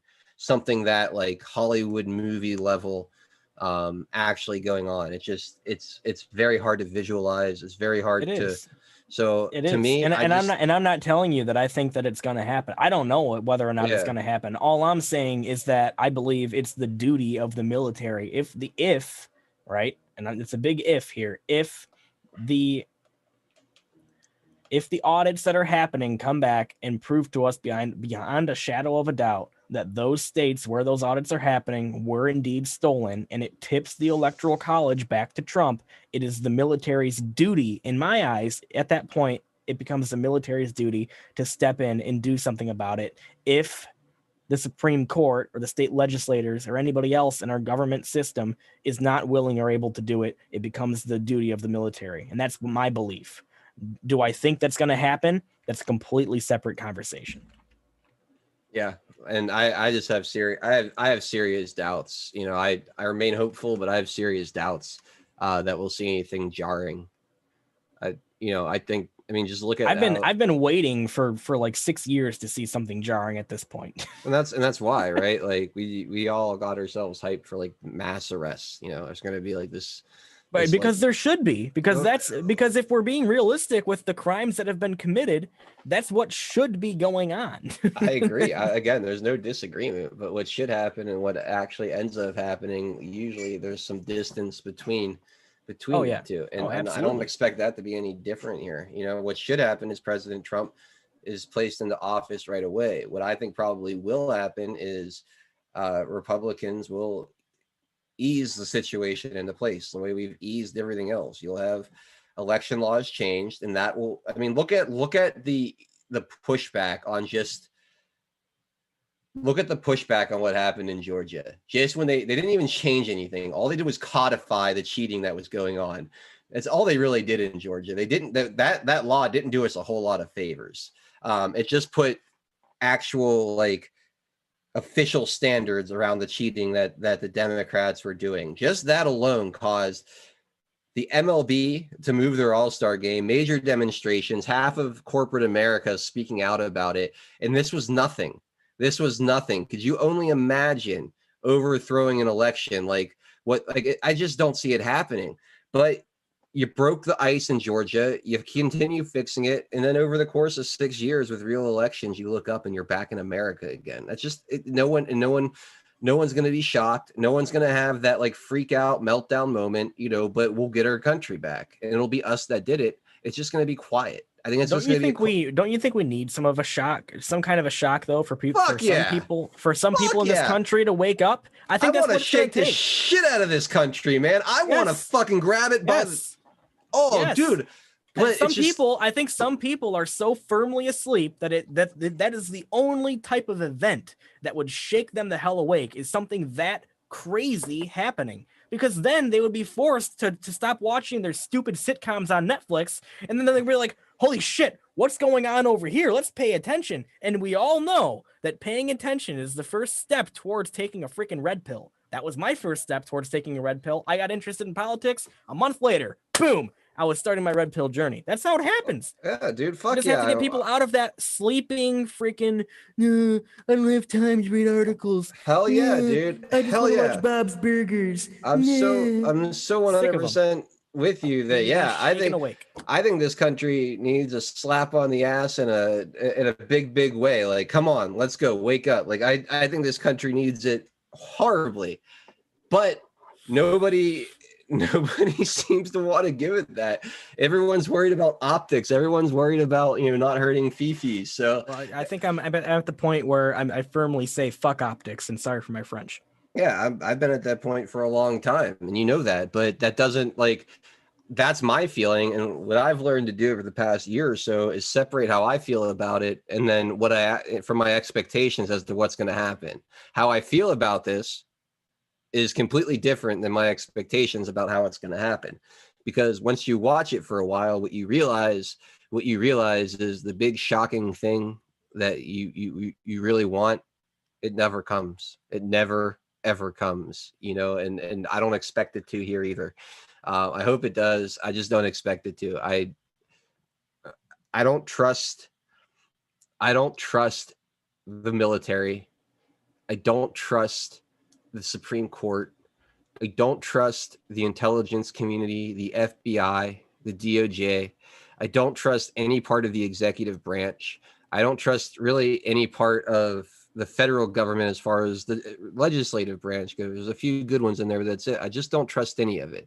I won't ever depend on any of it. I won't. I just won't. I don't trust either political party. I don't fully trust anyone involved in either political party, Trump's included.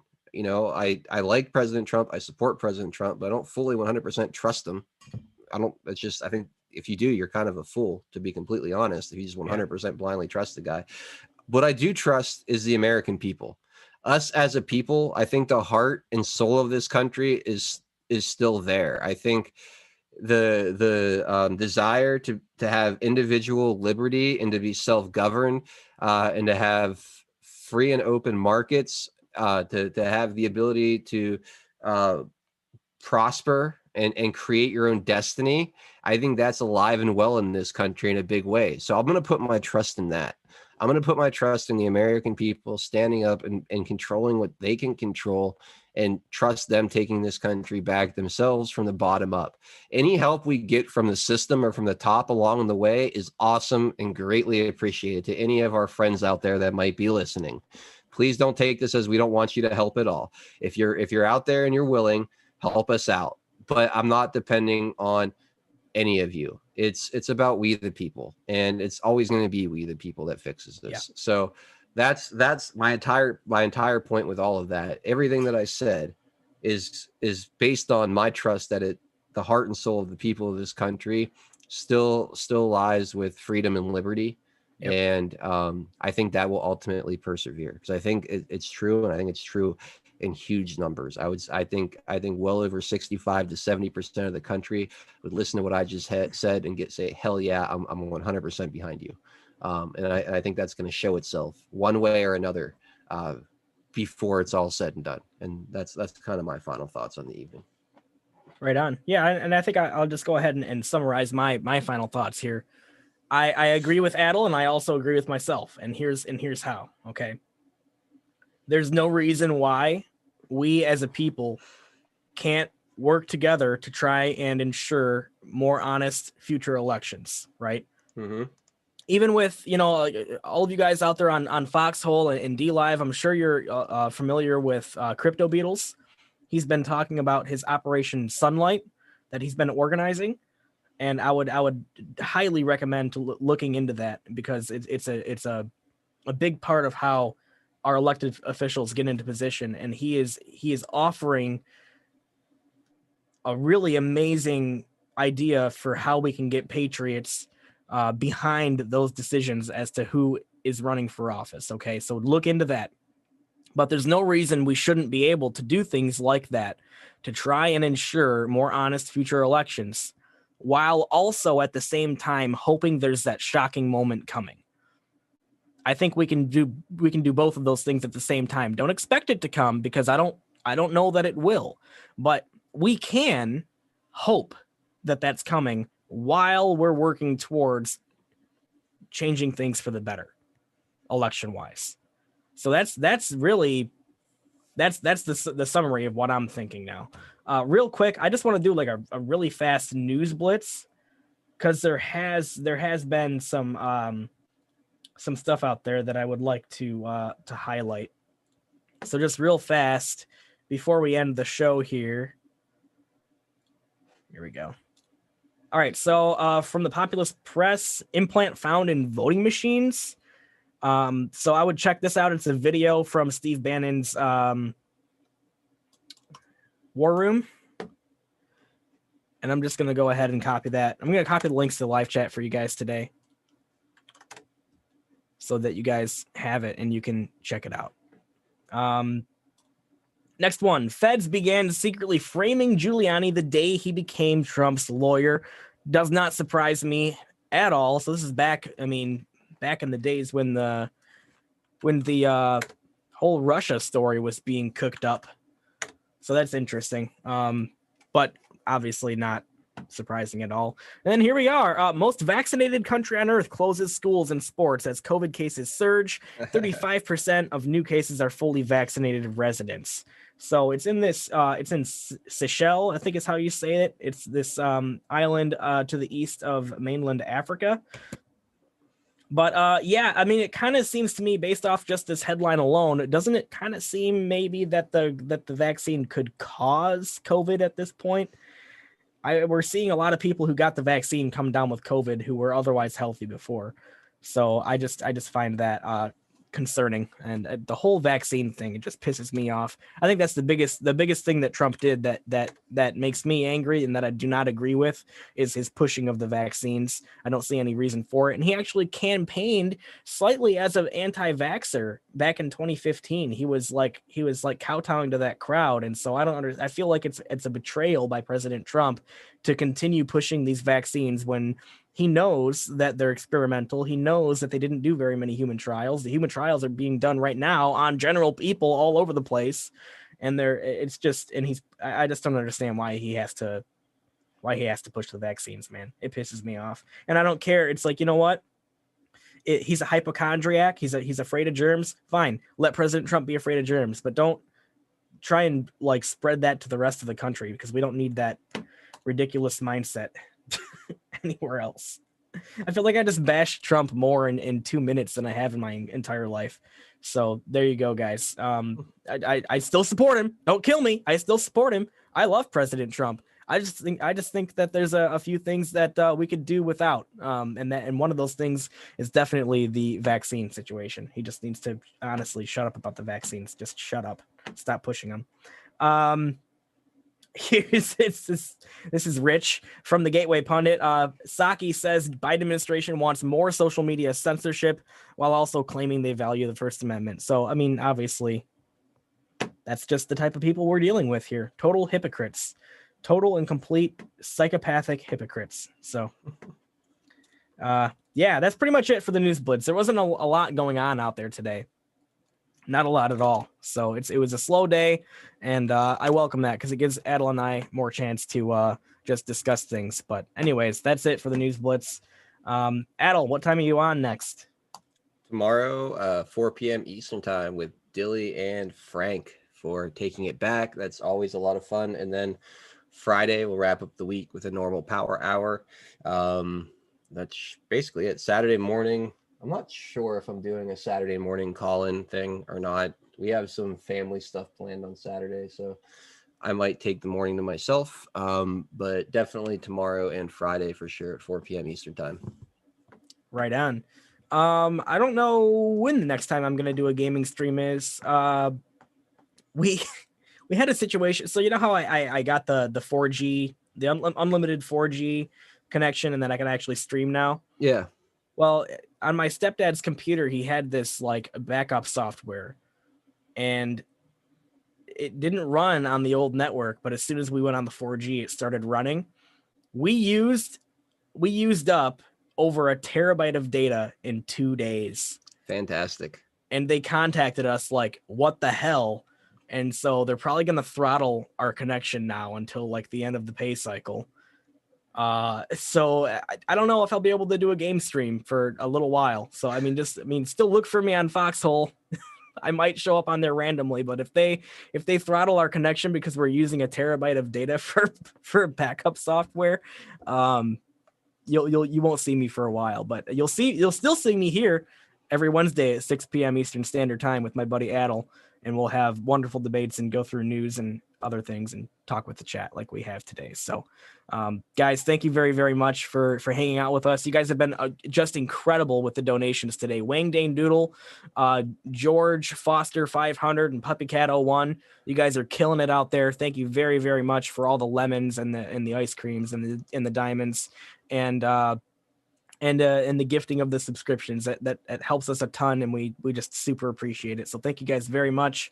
And yeah, I guess that pretty much does it here for the new guard here on 5x5. Hope everyone enjoyed. Thanks for hanging out with us, and we'll see you soon. Bye, everybody. And I forgot to type /outro. There's always something awkward that happens. So just, bye everyone. Yeah. Yes.